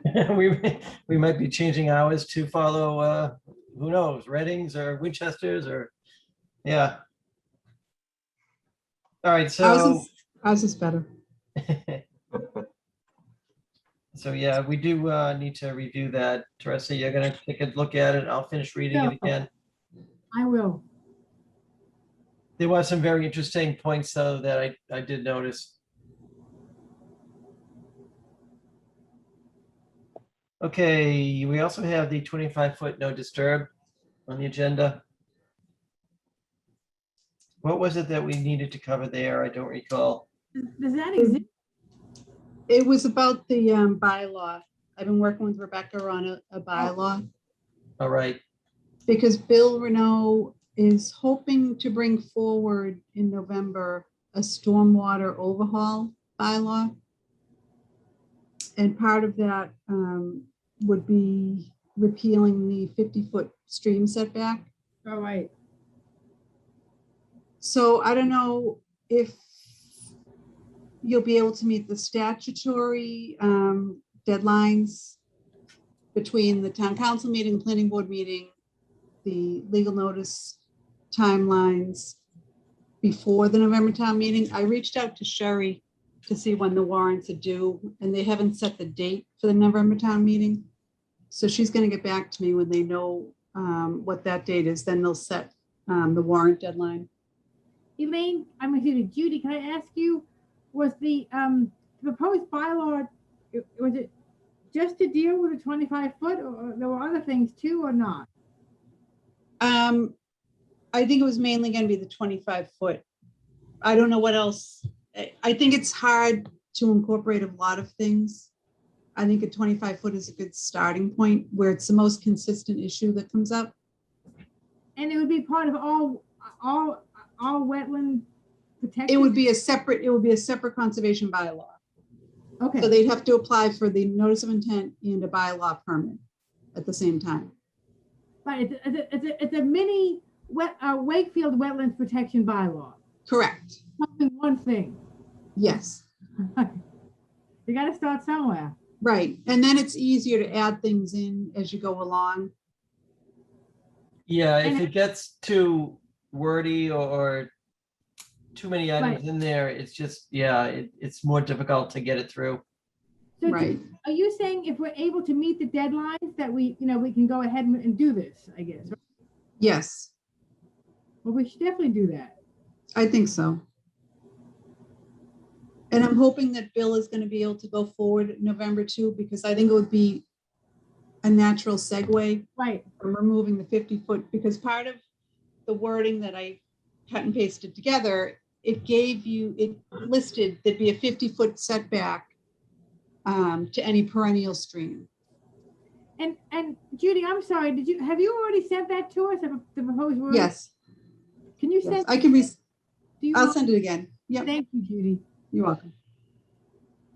Yeah, I think we've got so many emails in the last couple of weeks that, I think you know, email is older than that, right, Judy? I think. On the 13th, right? Yeah, I'll resend it. Thank you.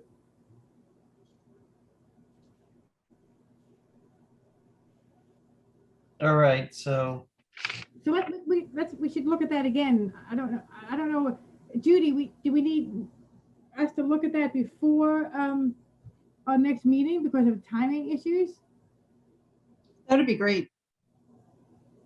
And that it could be on the agenda as a public hearing. So there could be public input. For the So that's September another check. meeting. Correct. So if you want to look at it and see and if it doesn't work out that we don't meet the timing, at least it's the start of the discussion, and then maybe it could be on for April if we don't meet the November timeline for the town meeting, Okay. rather than rush something. I mean, maybe it'll be fine once you look at it, but I would hate not to have the opportunity to discuss it with all of us. exactly. I wouldn't want to rush something and then have it get shot down, because then you can't go back for 2 years if it's turned down in town meeting.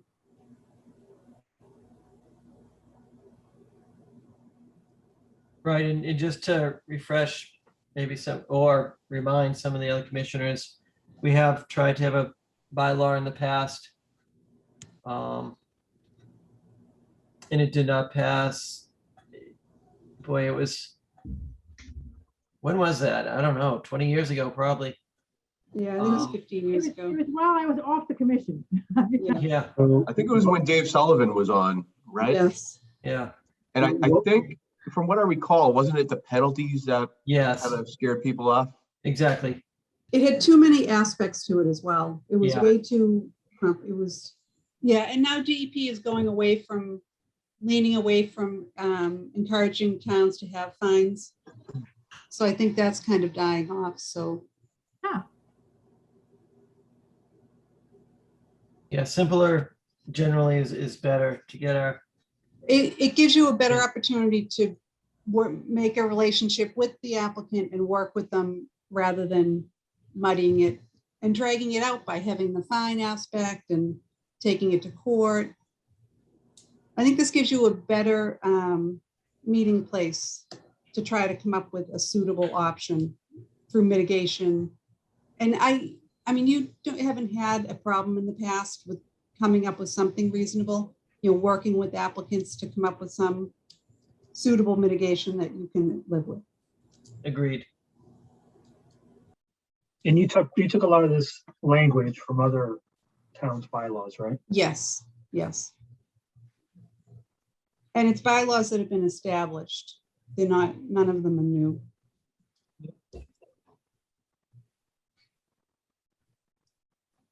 And it's something that down the road you could build on if you wanted to break it down into a strict no structure, no build, no alter area, but you could have a certain area of the 25 foot that you could have, a drainage structure, things like that. So I think that's all stuff that could be worked on to make it a lot more reasonable and palatable to the public. Because whenever there's a setback, I think there's kind of a panic that sets in that it's going to encroach on property rights and, I won't be able to do what I want to do. But that's why I think stressing that it gives so much more discretion under conservation than it is under building, where it's a strict hardship. I think that's the biggest thing that needs to be the takeaway, is it's not going to be based on exhibiting that you have a strict hardship. It's how you're going to best protect the resource. Makes And sense. that shouldn't be a difficult sell, I don't think.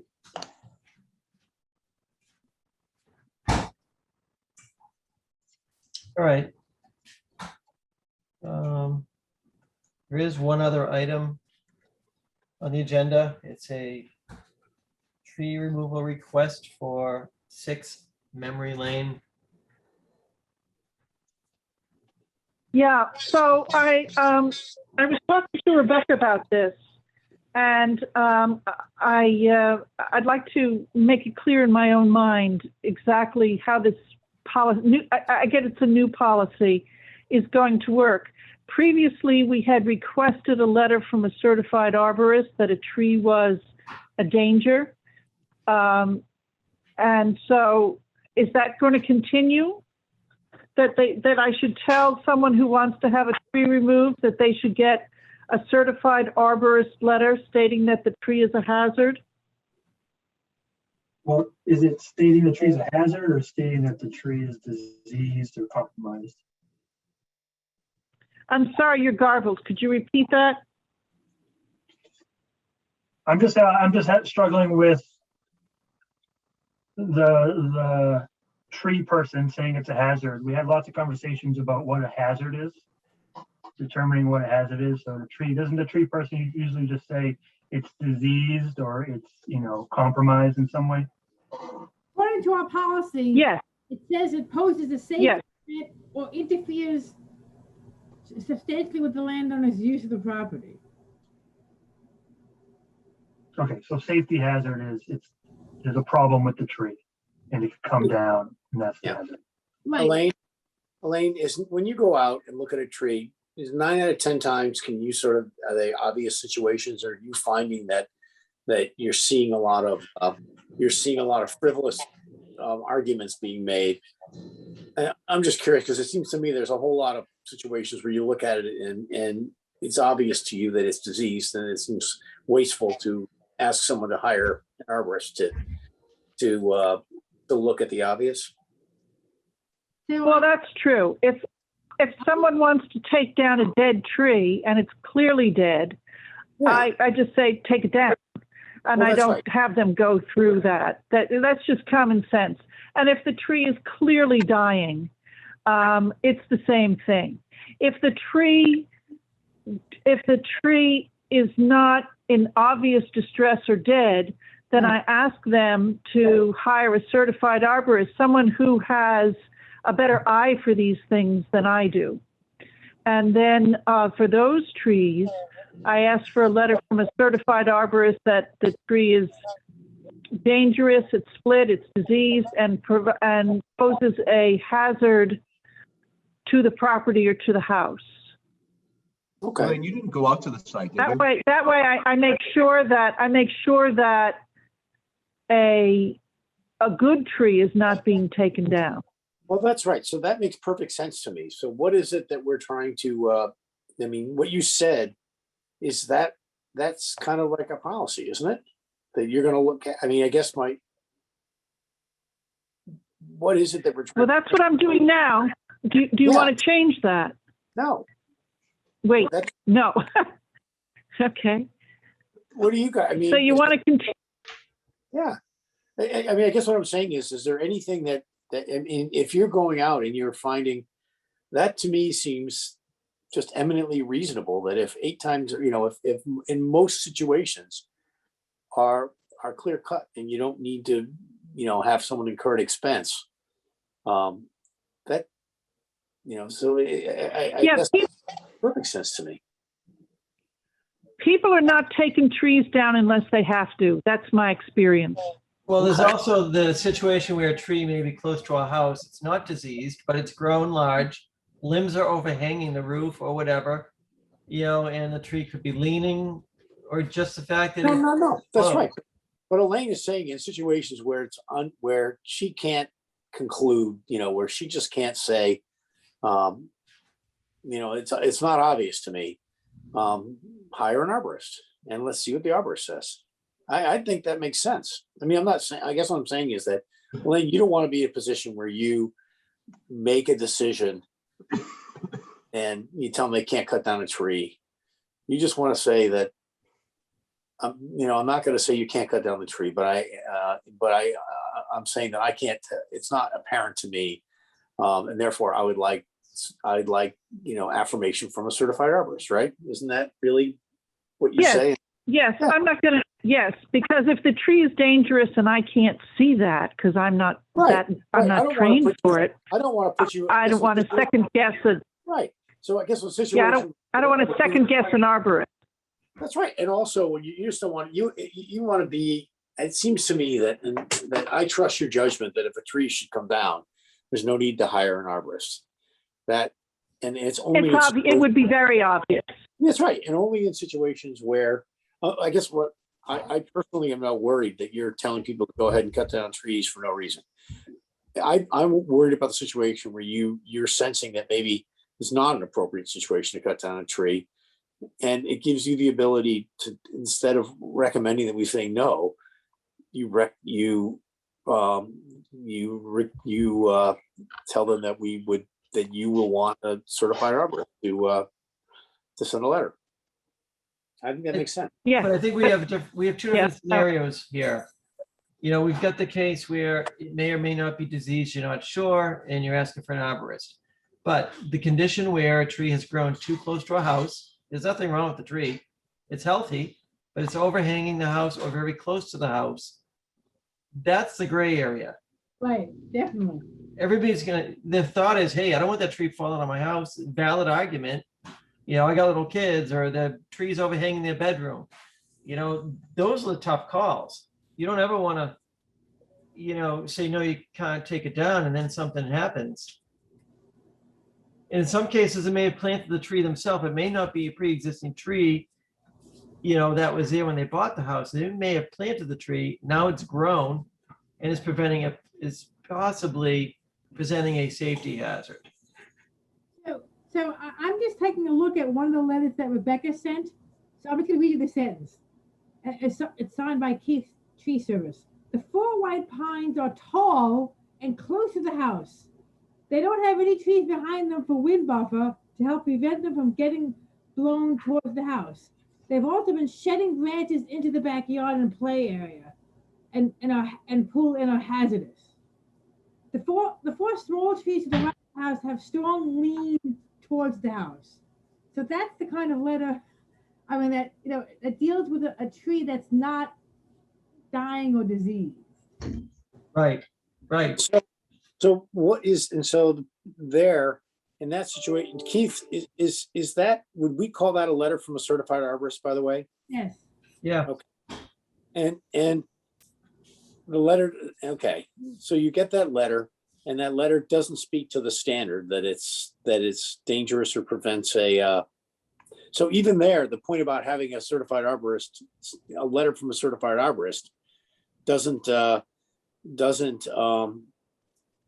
almost isn't responsive. Yeah, that part of it is not, because it doesn't say it's either diseased or, well, remember, the other part of our policy says interferes substantially with the landowner's use of the property. Right now, that is what our policy says.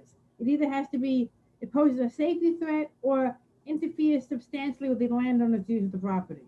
Those are the two criteria under our current tree removal policy. Okay, and so in that situation, then I guess the question would be, I mean, that thing that Keith's just got to say something like that, right? In my Right. opinion, it does that. And if Keith's tree is willing to do that, then I guess the question is, then what are we going to say? I mean, we get that, you know, as a commission, I think we've got to honor that. Well, if it's a healthy tree and they just want to remove it and they're not really addressing the safety issue, then that would be a situation where you would have to replace it per linear foot. Right. And the situation that Teresa said, I guess it would be an appropriate response to say, it's all fine and good what you said, but they did not conclude that it presents a safety threat. They did not come out and say that. well, it could, based on what the letter says. It's dropping branches, which is what pine trees do. They drop their dead lower branches, Right. and they're that- very that's tall. more hazardous. Right. Mhm. But you're asking for an opinion, and it states some facts that could lead to that conclusion, but they don't state the conclusion. And that's the gray, that's the gray area. But all I'm getting at is that if I could look at that, and I would say that, you know, you could argue that letter is almost that the arborist says, you know, there's facts that, you know, there's considerations running in both directions, but I'm not willing to make that, but I can't, but they're not sufficiently strong, but I'm not, and therefore I'm not able to reach the conclusion. I can't opine that the standard has been met. I guess So one of the things I do, sorry, Peter, go ahead. I think you're doing everything right, Elaine. I guess the point is that you're saying that in the majority or the vast majority of cases, you go out there and there's absolutely no reason to have an arborist. You look at the tree and you know, based on your experience, it's a lock that it should come down. That to me is, you know, it's silly to introduce the arborist. And in the situations where it's not apparent to you, you ask for an arborist and you give the standard in it, and that would be a situation where they would have to just go back and have a conversation with the arborist and say, look, they won't reach the conclusion. It states some facts for the conclusion, but it doesn't state a conclusion. I'm confused, I guess, because this one is a letter from an arborist. Right. Yeah, the arborist is saying branches are coming down and the trees do pose a hazard. He did say that. He said these trees have been shedding branches into the backyard, and into the play area and pool area, and are hazardous. And are hazardous. Right. The arborist has said that. Now, of course, the arborist is also the one that's going to cut the tree down. Well, no, but that's the point. But I mean, and I don't know how that works when you're a certified arborist and you write letters that are, you know, you start selling letters to. Right. If you're an arborist connected to a tree service. Which most are, right? Right. I mean, they want to take care of diseased trees and Right. and all that. So I Can I mean, ask yeah. the question that I'll ask this question then. Is there a subset of arborists that are not associated with trees, that are not associated with tree removal services, I'm sure there are. or that I will tell you, I work with Bob Moses frequently, and I've worked with Bob for a number of years. And part of it is, I trust his judgment. I don't think he takes down trees needlessly. And that's on my experience of working with him. The second most common is Keith's tree. And I don't find that they take down trees needlessly. I just haven't seen that. The other thing I want to add to this is that if I meet with the arborist out in the field, one of the first things I ask them is, can you trim this back instead of taking the tree down? And oftentimes they just limb back the tree. They save the healthy part of the tree and they cut back the branches that are causing a problem. And that's the other thing that I frequently do and talk to the property owner about doing is trimming back the tree instead of cutting down the tree. So, Elaine, I keep coming back to, it sounds to me like, although there's close calls, your sense is that the system is working. And I guess, and so the question, I think it is. And I guess I have the question, if it ain't broke, I thought there was some concern that it wasn't working, and how do we fix it? But you're describing a situation in my mind, while it's not, while there are judgment calls to be made and mixed facts and maybe some conflicts of interest. In your view, it seems to be working. It's been my experience, yeah. Okay, well then, I mean, is that kind of ends that suggests to me that we have something that's working and not something that needs to be changed. I don't know. What do you guys think? Did we all get a copy of the letter from the arborist? So in that situation, Tressa, you're saying that maybe it's sort of one that's, but Elaine is saying that most cases she's convinced that they kind of reach the right decisions. Right. So I guess in that case, I mean, I mean, nothing is going to be perfect, and there are always going to be judgment calls, and I'm inclined to say that we have a system that works. These are only trees that are in a buffer zone or resource area that we're talking about. Right. But I guess the question then is, if you're taking these trees down, do you have to replace them per linear foot? If they're not dead, I mean, the policy says the loss of live trees cut in a resource area shall be mitigated as follows. So again, our policy says if it's a live tree. Now, what if it's alive but dying? That's a good question. Yeah, and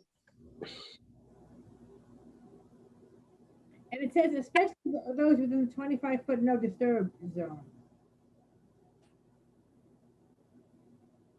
So does this need to be clarified that diseased or dying trees do not need to be replaced? Right. Yet healthy trees do? It does say the loss of live trees. And again, I guess I'm having a hard time that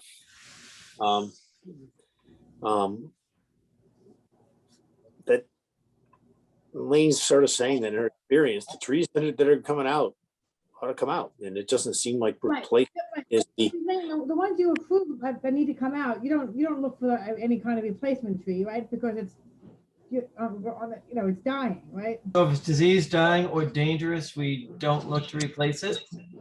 And does the policy state that? It just says it's not, so by implication, it doesn't have the loss of live trees. It's required. So I would agree. By implication, if it's not alive, but to me, if it's dying, it's still alive. To quote Monty Python, I'm not dead yet. Right. Not quite dead. Yeah. So I am.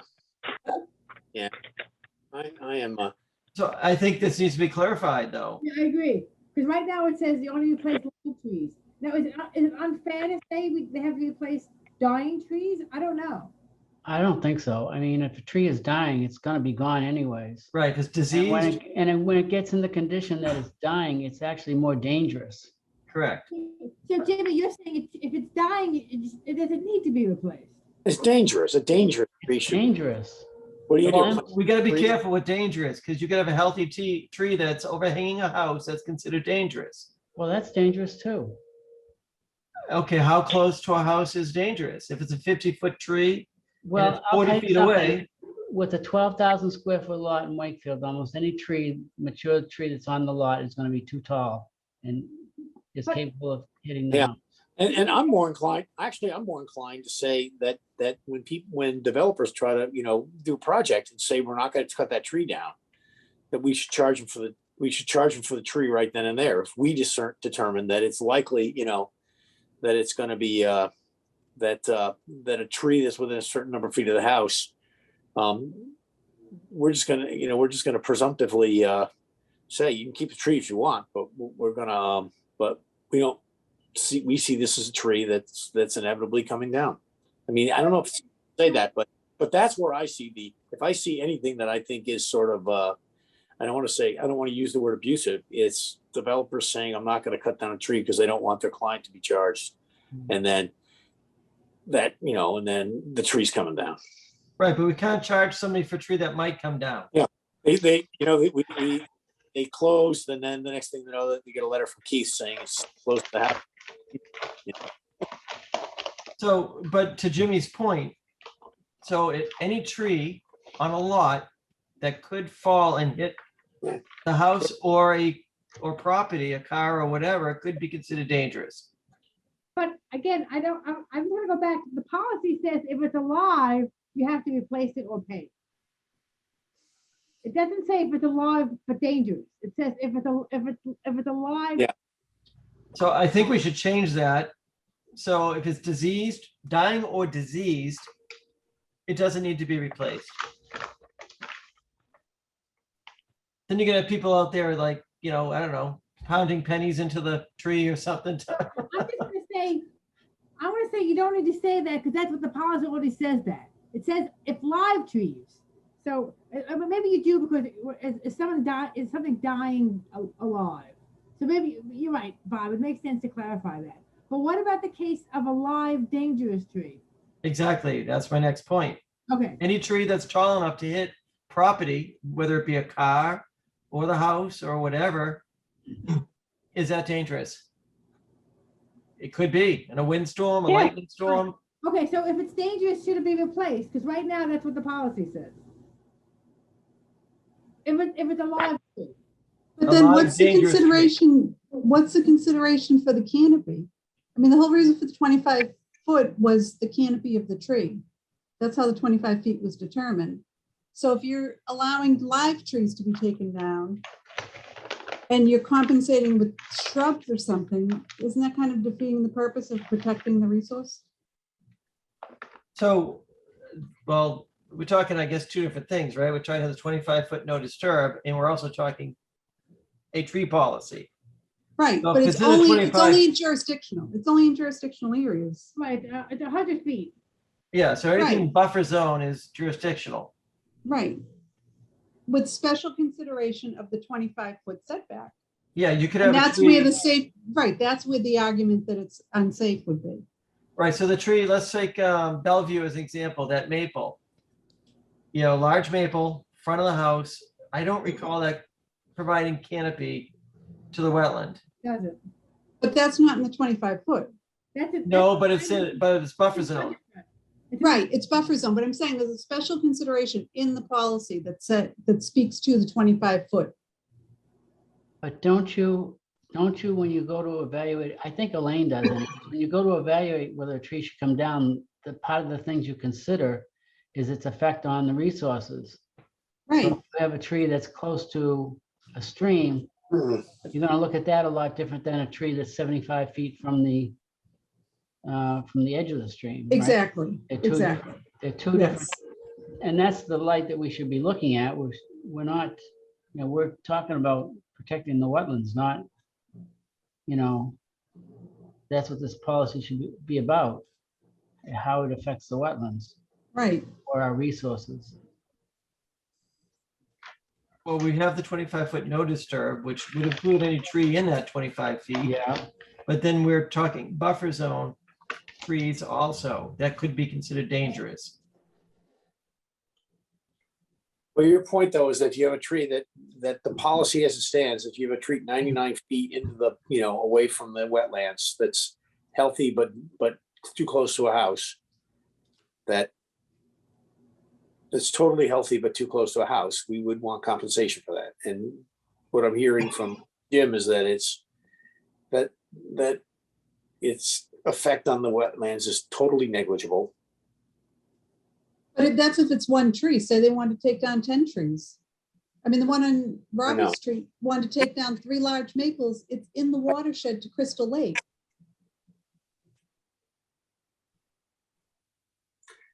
Would it be reasonable to say that if there's that for healthy trees that we would ask for a replacement?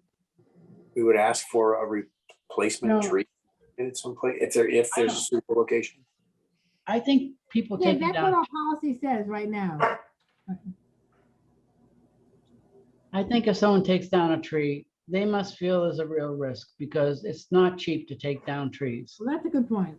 And it's not cheap to have to replace them if that's what you feel you need to replace it.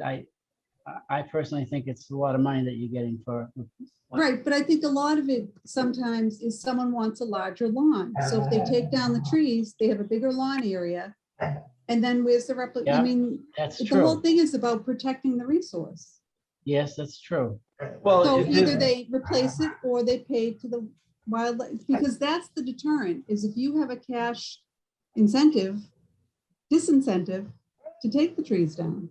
yeah, I hear what you're saying, but there's two separate issues. Yes, we have a resource area, but we have the case of a tree that's still a buffer zone, but it's not impacting the resource area. True, we don't want anything in within 25 feet that's going to impact canopy or anything like that taken down. But again, a tree 99 feet away in front of a house, Right, healthy, but dangerous, what do you do? right. So, and that would be a judgment call when Elaine or Rebecca go out. I mean, if it's that far, then they could make a determination on that. But do we make them pay or replace per linear foot, or do we just say it's a dangerous tree, take it? Well, I think it could be discretionary, that there should be some type of replication, because part of this is educating why there is a need for trees. I mean, people love these large lawns that are devoid of trees, but there's a cost associated with that. Maybe we have the file at RDA and say, let us, present your Right, case. like you and did we'll with Robert decide. Street. You could Right. say, right, you can ask them to come before the commission, yeah. Yeah. And If you're not, within the not, buffer, Rebecca- you're within the 25-foot no disturb. Right, right. That's a lot of work for Yeah, I think we're exactly. one for a tree. But, yeah, I mean, what's an RDA cost? It's a couple $100, It's free. right? Yeah, well, that's, No, Is it what free? is, there's no filing fee and there's no, you have the legal notice. That's it. There's no Oh. notice to the abutters. That would be just within the 25 foot. Yes.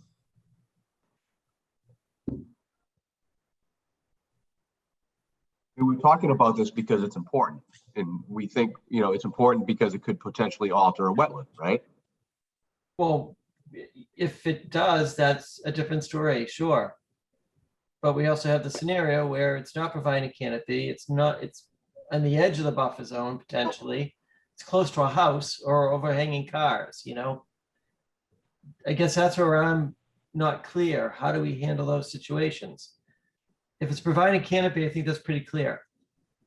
Elaine, in your experience, in that scenario that Bob just said, what's your experience on what, you've been doing in the past? If it's a deck, so just within the 25-foot zone. No, If it so is, Yeah, similar to, no, it's. too close to the house, buffer zone activity, not providing canopy.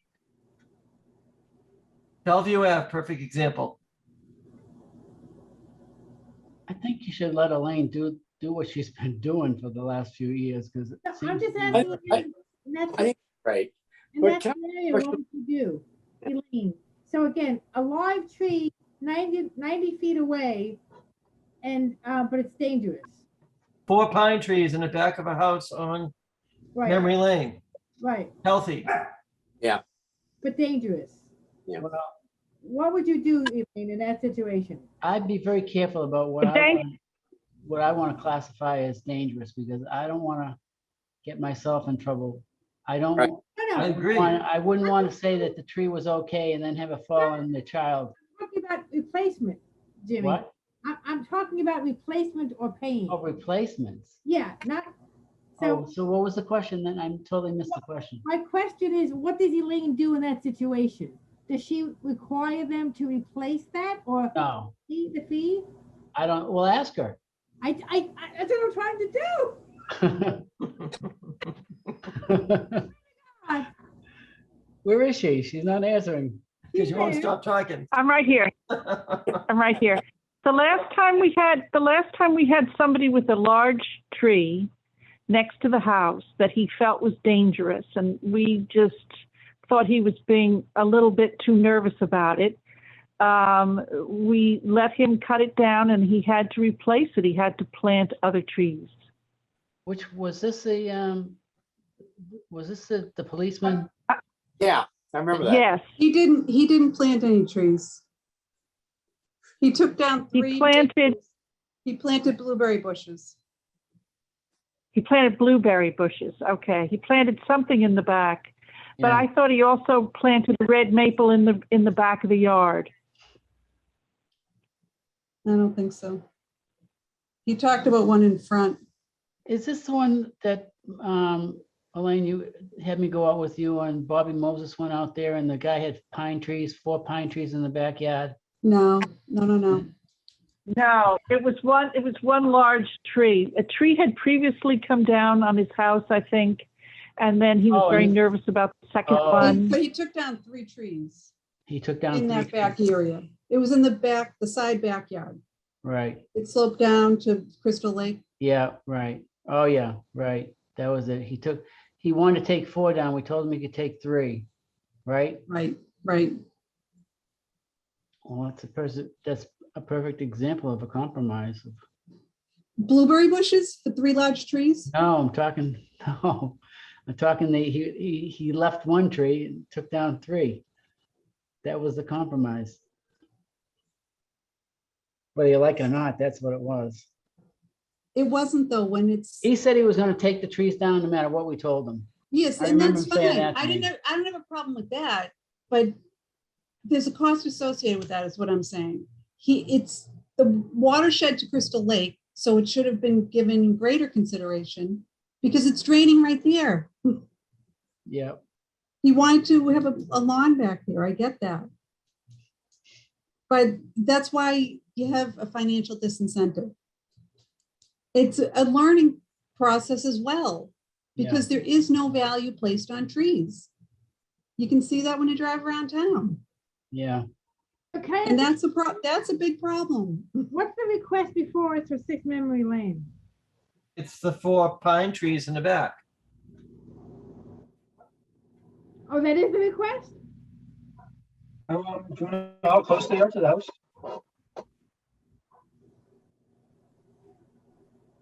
There almost should be a By chart. the way, just so you know, I was up at 6 Memory Lane today, and it's outside our jurisdiction. Oh, All right, so then there you go. there's nothing we can do about it. You should just tell them that, Elaine, then. I will be contacting the property owner tomorrow, yeah.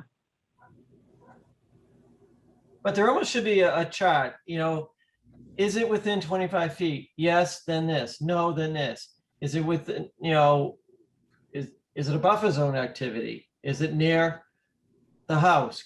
Could it pose a danger, almost so Elaine doesn't have to wonder what the right thing to do is. For So us? you're talking about a decision, you're talking about it like a decision tree. Yeah, it should be that simple. And then it's pretty clear for everybody. Could we start out with, could we have something that's more generic that says that if you're talking, if the current policy is that healthy trees have to be replaced. Healthy but dangerous trees have to be replaced. They're Could we, just healthy trees. or healthy, Sometimes people just want to take them down. right. Healthy trees have to be replaced. Healthy, dangerous trees or just any healthy tree? Any healthy tree is what it Trees says that in we the allow to be policy. removed. Healthy trees that we allowed to be removed.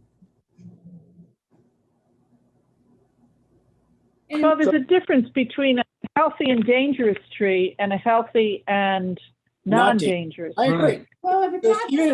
even if something's 75 feet into the buffer zone in the middle of a field, and the homeowner says, I just don't like the tree. I'm going to cut it down. I think that's different than just too close to a house. I agree. But that's not, I think, what we're seeing generally. No, And I think that, so it seems to me that could we say something like that, that I guess I'll call the healthy dangerous tree, doesn't need to be replaced unless, or needs to be replaced unless the commission determines that it doesn't materially impact the wetlands. right, but then you're on the slippery slope of everything is going to be a dangerous tree, because that's what it's turning into. I'm afraid, and the tree may Well, never they're fall. already saying it's a dangerous tree. And so the But question that's is, right, but that's subjective. So that's why that's fine if you want to remove it, but this is what you have to do in lieu of it. I don't think that should be taken off the table, no, well, I because guess, then every tree is going to be dangerous. right. But I guess the point that I'm saying is if you have a danger tree that you agree is healthy but dangerous, I'm of the opinion that you ought to have the ability to say, just take it down and not make them replace it. But on the other Right, hand, but I think if that it's a healthy dangerous tree that's important to the that's right next to the wetlands and important function, then I would say that we ought to have the ability to say, yeah, you do have to replace it. And I guess my point would be, could we start out with a presumption of replacement, which is what the current policy has? It gives the commission the ability to waive the requirement if it determines that it's not a significant, that it's not going, that the removal isn't going to materially have an adverse impact. But if I it's guess- within 25 feet, then it would have an impact. Well, we would. And I presume- think if you're but going it's- to go down that road, then don't have a policy, because it's watered down. There's no value to it. Well, I guess the point that I'm saying is the starting point. If the starting point is that we can require replacement, it gives us the ability to waive the replacement requirement if it really doesn't seem making, that really the removal isn't really, it's no skin off our back. But if it's in the 25-foot buffer, there is going to be an impact. There's carbon uptake. No. There are a million things that it's valuable for. It's presumed. Well, that's right, but I'm talking Right, about. but if it's a healthy tree, then it is presumed that there is value to the wetland. And that's fine, because we could then, but that gives us the ability to say, that's right. And Right, we but it also replace- gives an out to the homeowner to say, No. But if the starting point is that it has to be replaced, but we have the ability to say, and unless we determine that it doesn't, the starting point is it's being replaced. And my point is, it gives us the ability, if something's 50 feet away, we can say, we don't take it out, and we're not going to require a replacement. Yeah, but the issue with that, Peter, is if you let them take it down, it's providing canopy, and you force them to replace it per linear foot, it's gonna take years to ever get that canopy back. But if You'll it's cause damage in the But meantime. if it's dangerous, the tree's coming down. That part is done. The only Right. the question is only about replacement. It's not about whether the tree comes down. It's about replacement. This is what I thought we got to the point where the tree coming down, Elaine thinks we generally get it right on, as is, it's working. The only question that you brought up is replacement, whether, in what situations should we, should it be 100% of the time it needs replacement, or can we have flexibility, and would a starting point be that we keep our policy of replacement, but we give ourselves the ability that we can relax it, and not that we have to affirmatively, That's all I'm getting at. I mean, the point is only about replacement. It's not about, we're getting it right as to whether the tree should come down or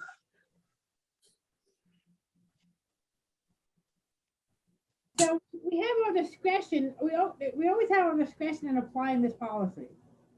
So, But we want to be consistent. Well, we want to at least say that, so that's right. So if we don't apply the policy, at least we can say we reserve, the policy says that we can decide not to require replacement. Elaine, who are the calls coming into right now for requests? Are they going directly to you, or are they coming in through, through maybe, Dennis Fazio? Who are people generally contacting? If they're out of the. If they go, they generally, they either call or email the office. If they go to Dennis Fazio, he contacts us. Okay. Or I'll tell you who else contacts us. If they hire a arborist, the arborist calls me. I've gotten a lot of calls coming in directly from Bob Moses or from Keith's Tree. And they tell the property owner that they have to check with conservation first. And at that point, I go stand in the backyard with either somebody from Keith's Tree or with Bob Moses. Well, that's encouraging that the tree folks are on board with our process. That's encouraging. Yeah. Do tree folks, do they ever give an opinion? This just goes to my pet peeve. Do they ever give opinions that are dangerous? When the developers. Do they ever give opinions? Yeah, I'm just curious. I'm getting to the point where the developer says, no, we're going to keep that tree. That's 10 feet away from the house. Can we ever say, well, we're going to charge you for it unless you give us a letter from an arborist that says that it's not going to be a problem. It's not going to present a danger. And then would an arborist write a letter like that? A tree that might pose a danger at some day? No. Not at that stage. Okay. I didn't think so, but it just gets to my peeve that's the one thing that bothers me is when people build really close to the wetland and then there's trees right next, that they don't want to say they're cutting down, but we know is going to get cut down. I think we're going to discuss the tree policy more at a later date. So I don't think we have to make any. It's a payment policy. I think this whole thing is all about only payment and not. I think the thing that I'm getting out of this is that whether the tree comes down or not, Elaine says we're reaching the right conclusion the vast majority of the time, and no change needed. And the only thing we're talking about is we're saying that is when it's appropriate for us to, or when should we be in a position where we can say we want payment? Well, I think we can say that diseased or dying trees would not require payment. That we figured it. That was all about healthy trees and, and then whether there's at least, a safety reason for, that's all I'm getting. We can keep, we want to, I think all I want to do is say that's what we were picking up. It's only about payment and not about whether the tree comes down. So we can at least clarify the policy to state that diseased and dying trees would not require replacement. And then it leaves us with the healthy tree that may or may not be dangerous situation. Well, right. That's right.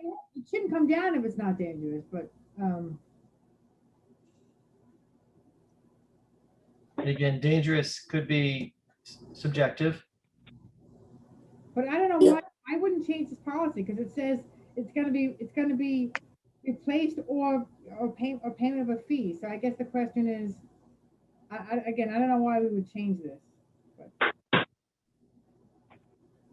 No one's complained. I mean, I guess again, the point is,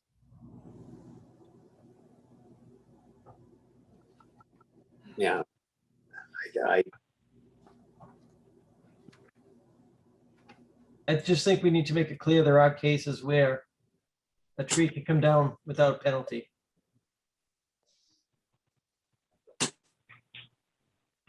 I agree. If something's clearly dangerous, it just seems to me that, You have that discretion already in the policy. Yeah, again, what I said that before. Bylaw says that it's subject to our discretion. if it leaves it to our discretion, then I say no change. Then everything's discretionary. No, no. The payment, as to payment, yes, it is. As to payment, it is. And we can exercise our discretion, taking into account facts and circumstances like how far it is away, you know, the degree of danger it posed. Because those are things that I think we just talked about all those things, that there are considerations, that there are facts and circumstances that would suggest that it's right. I'm sorry, Kudo. No, I'm done. I was just gonna say, just remember what Elaine just said. In that situation that we just posed, 90 feet away, live tree, she requires them to do something, to either replace it or pay. Yes, I agree with that. And that's all I'm saying is I think that we could, you know, over time, sort of, you know, apply, you know, like we said, that there's no compelling need to take it down. Then we want it replaced. So did we say this was nowhere near a house or car? Or did we even talk about that scenario? We don't, I don't think you need to talk about that scenario. I don't know. Because if it's overhanging a house, there goes your danger clause.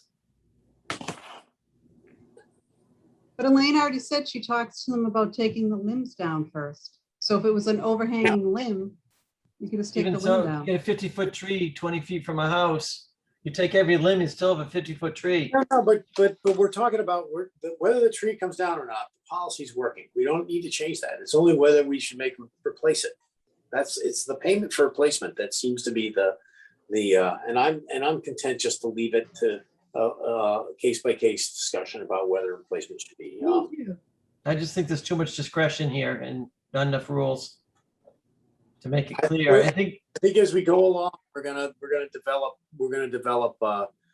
you know, that we already developed a bunch of considerations. right, Yeah. but they're not documented. And if we make a precedent and then we go against that precedent, And you could have people file an RDA. That's what other towns do. They have people file that way. We're gonna want to apply it. You're right. I don't think that we're gonna wake up, take three situations and identical situations and come up with different conclusions.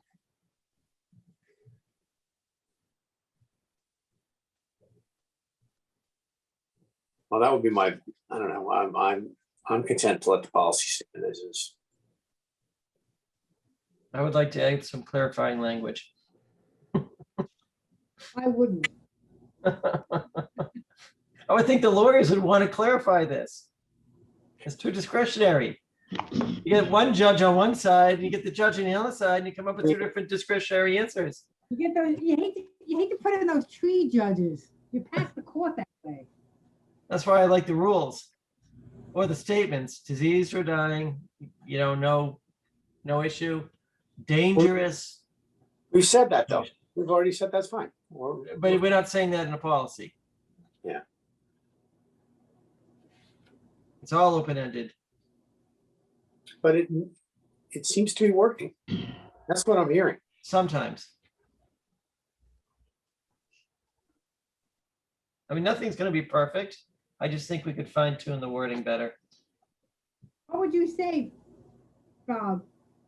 Well, I think I've said it. I mean, I think we would state that diseased or dying trees, you know, pose an imminent danger, or a tree that's deemed dangerous due to its proximity to property and or house. No, it's not dying or dead. Well, in that scenario, a dangerous tree could also be one in close proximity to that could cause property damage. Is it alive or not? Because then Could be alive, either or. Yeah, could be alive. I disagree with you 100%. So if you get a tree right over your house or over the roof, and If it's alive, yeah, if there's a buffer zone, I feel like you need to replace it. Right. They can be removed, but it should be replaced. Right. You're losing that function. but even, well, buffer zone, if it's not providing canopy, If it's within 25, if it's within the 25 foot, That's a different situation. We've already talked about no disturb 25 foot. but if this is within, if the tree is that close to the house within the 25 foot, then they should still We're have to not talking replace about something 25 foot, that's pretty clear. We're talking, between 25. closer. We're talking the Right. Bellevue Maple. Bellevue Maple, prime Right, but example. how many feet was that? That wasn't in the 25 foot.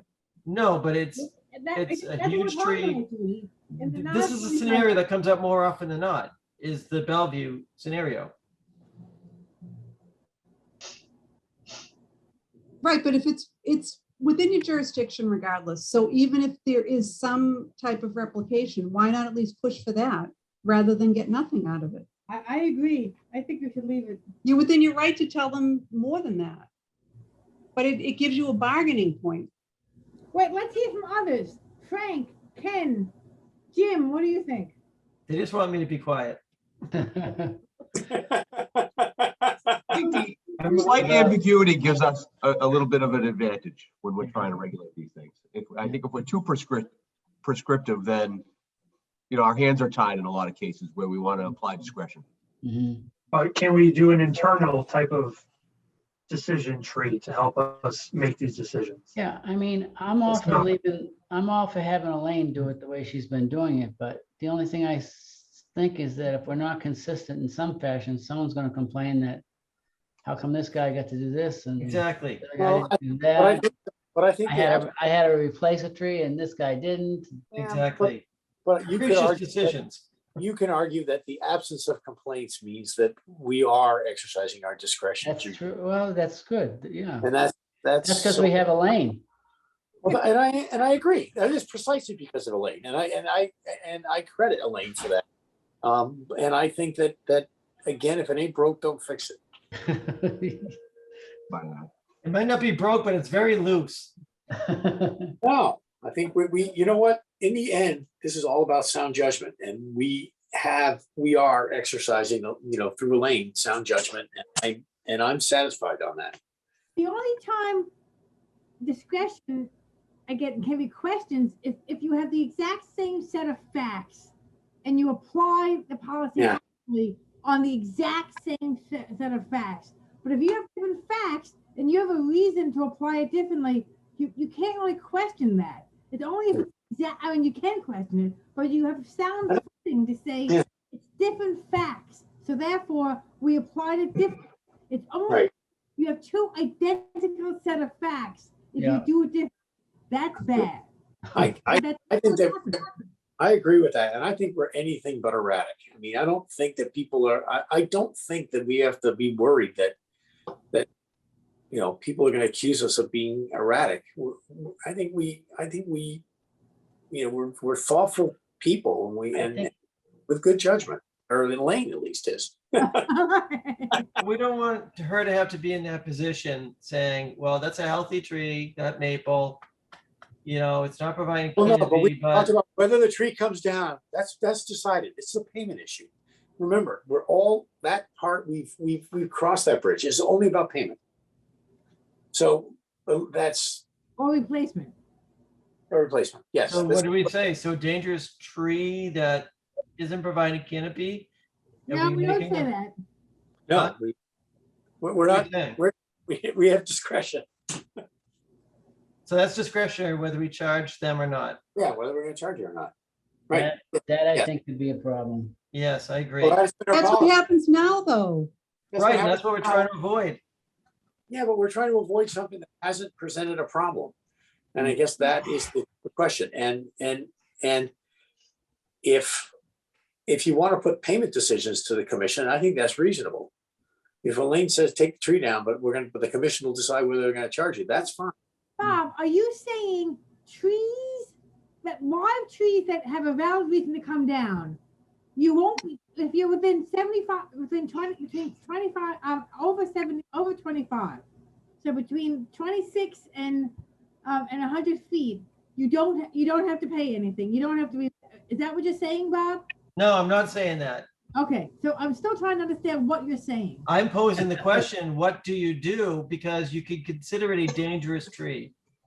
And I don't want Elaine to be in the decision saying, well, it's healthy, you shouldn't take it down. And then No, something we're happens. not, but that's the That point. doesn't We're happen. not talking about whether it comes down. We're not talking Only about payment. that, Bob. It's about, What am I missing? we're only talking about payment. We've covered the Well, ground. again, so yeah, do we have to, it's a dangerous tree in that case. Do we make them pay a replacement fee? Right, that's the question. That's you the know, question. Right, because if it's dangerous because it's dying, it's different. But if it's dangerous just because they think it might fall someday, then they can file an RDA. Well, I get the disease and dying. I think that's clear and that should be documented in the wording. But it's outside, it's well outside the 25 foot. It's not canopy.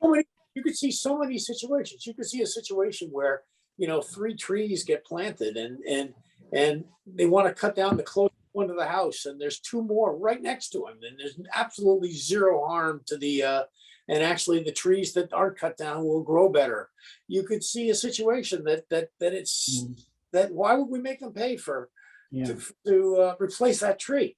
I'm just saying that there's just an infinite variety of circumstances that would suggest that this is just not something where we ought to be looking for payment. That's all I'm getting at is that. So what do we do for tonight, the maple? Do we not have them pay, or do we have them pay? He said he's going to replace. He's not going to replace per linear foot. He can't. He said, well, he has other plantings in the back, and that He will be does. done He's at got the the certificate of 4 compliance. crabs. But that won't be determined till the certificate of compliance anyways. Right, but for him to replace that tree, what he'd have to plant in that place, first of all, is it reasonable? Is it dangerous? He's already got 4 trees, maybe 6 going in, plus all kinds of shrubs. It will not replace it per linear foot. That's fine. So why isn't it reasonable to make a Make him donation? pay the difference? Yes, I'm not saying it That's- isn't, but as they soon as you didn't say- appeal the order, but they didn't appeal the order of conditions. That's one of the conditions.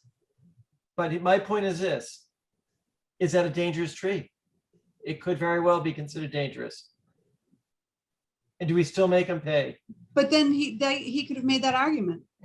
Or he could have appealed the order, and he didn't. So he didn't dispute the discretion that you guys showed. No, he didn't. But is it a dangerous tree? And should we be charging? But that's his argument to me. But I think we just need to be clear on how we're going to handle these.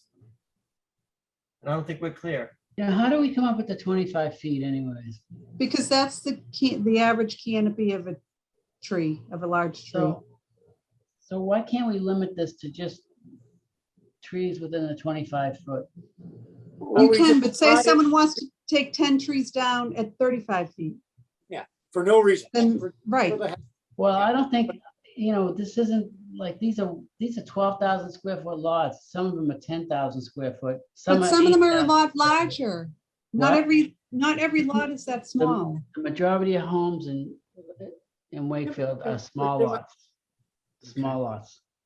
This is just a payment issue. This is not No, but it shouldn't be used as a way to collect money for conservation. But it should be used as a way to preserve the ecosystem. I mean, this is the whole point of it, is the biodiversity of an area.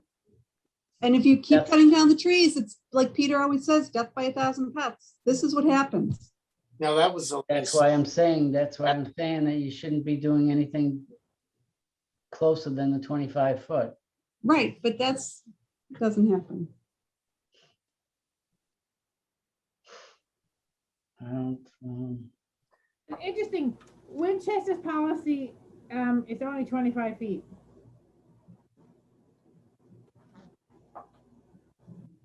I like our policy. I think there's just too much discretion in it. All right, well, how are you gonna fix it? But like Peter said, no one has complained.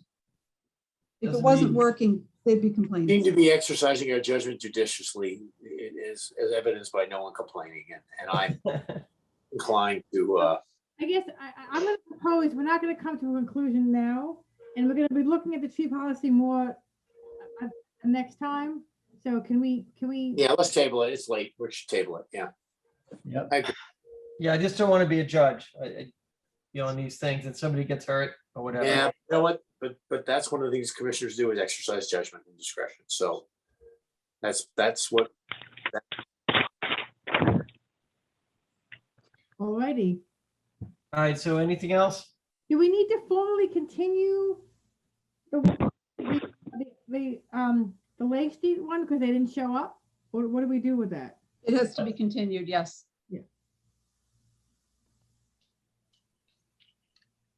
Well, So I have a question. yep. Oh, sorry. Yeah, so is it being continued to September 9th? What, this discussion? No, Lake Street. Lake Street. Boundary Street.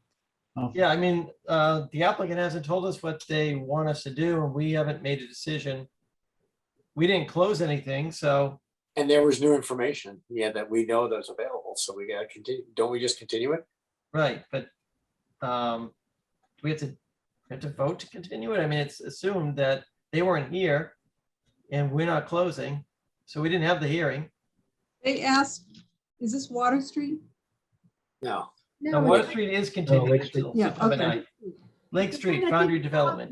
Oh, okay.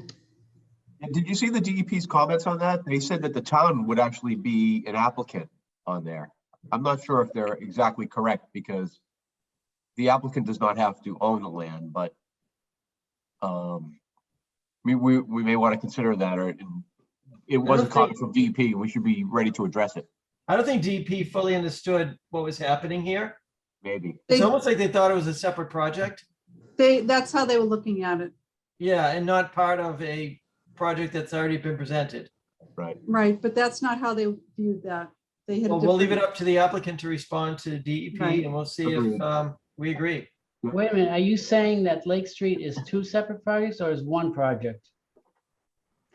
I don't understand. DEP On the is Boundary looking Street at it project. too. It's an integral part of a project that we already approved. But DEP I isn't don't seeing think, it that way. that's not the way the NOI is written.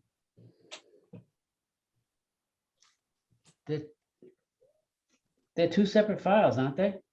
Yes, they are. Right, but I don't think But- DEP but as a was practical- realizing, The practical matter, we approved getting the water going to where it's going, and now we gotta deal with what happens now that it's going there. And that's all.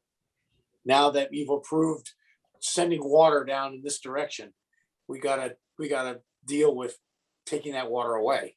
Right, And the ship sail, well, you shouldn't have sent the water down in that direction in the first that's place. right. We screwed up on day one. Well, that's what I'm saying, but that's just all they're saying is, here's the situation we're in, water's coming down here, and we gotta deal with it.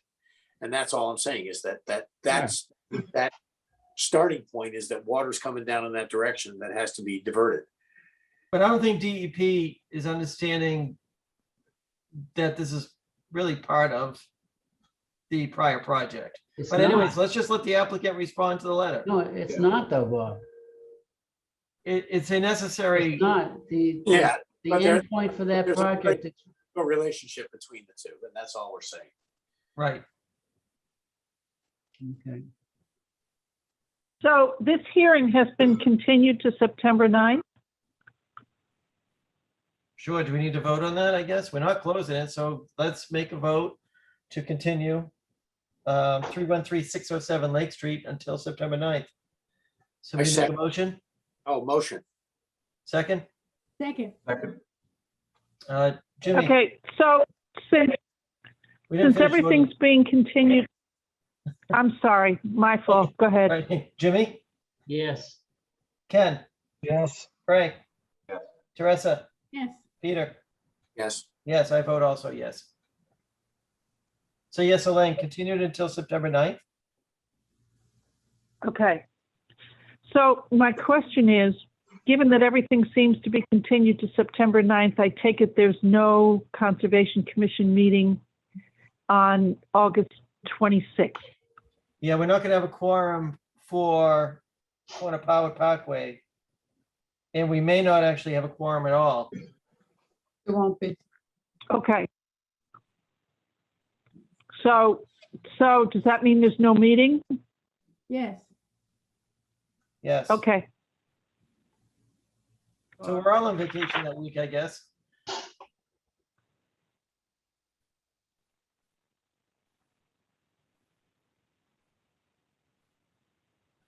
All right, anything else? If not, would somebody like to make a motion to adjourn? Motion. To adjourn. Second, oh, Frank, was that a second? Oh, sure, I'll make it a second. It was a first, but it's now second. Peter beat you by a split second. All right, we'll give it to Peter. All right, Teresa, Yes. Peter, Yes. Jimmy, Yes. Ken, Yes. Frank, Yes. and I also vote yes to adjourn. Everybody have a good rest of August and Yes. See you. Uh,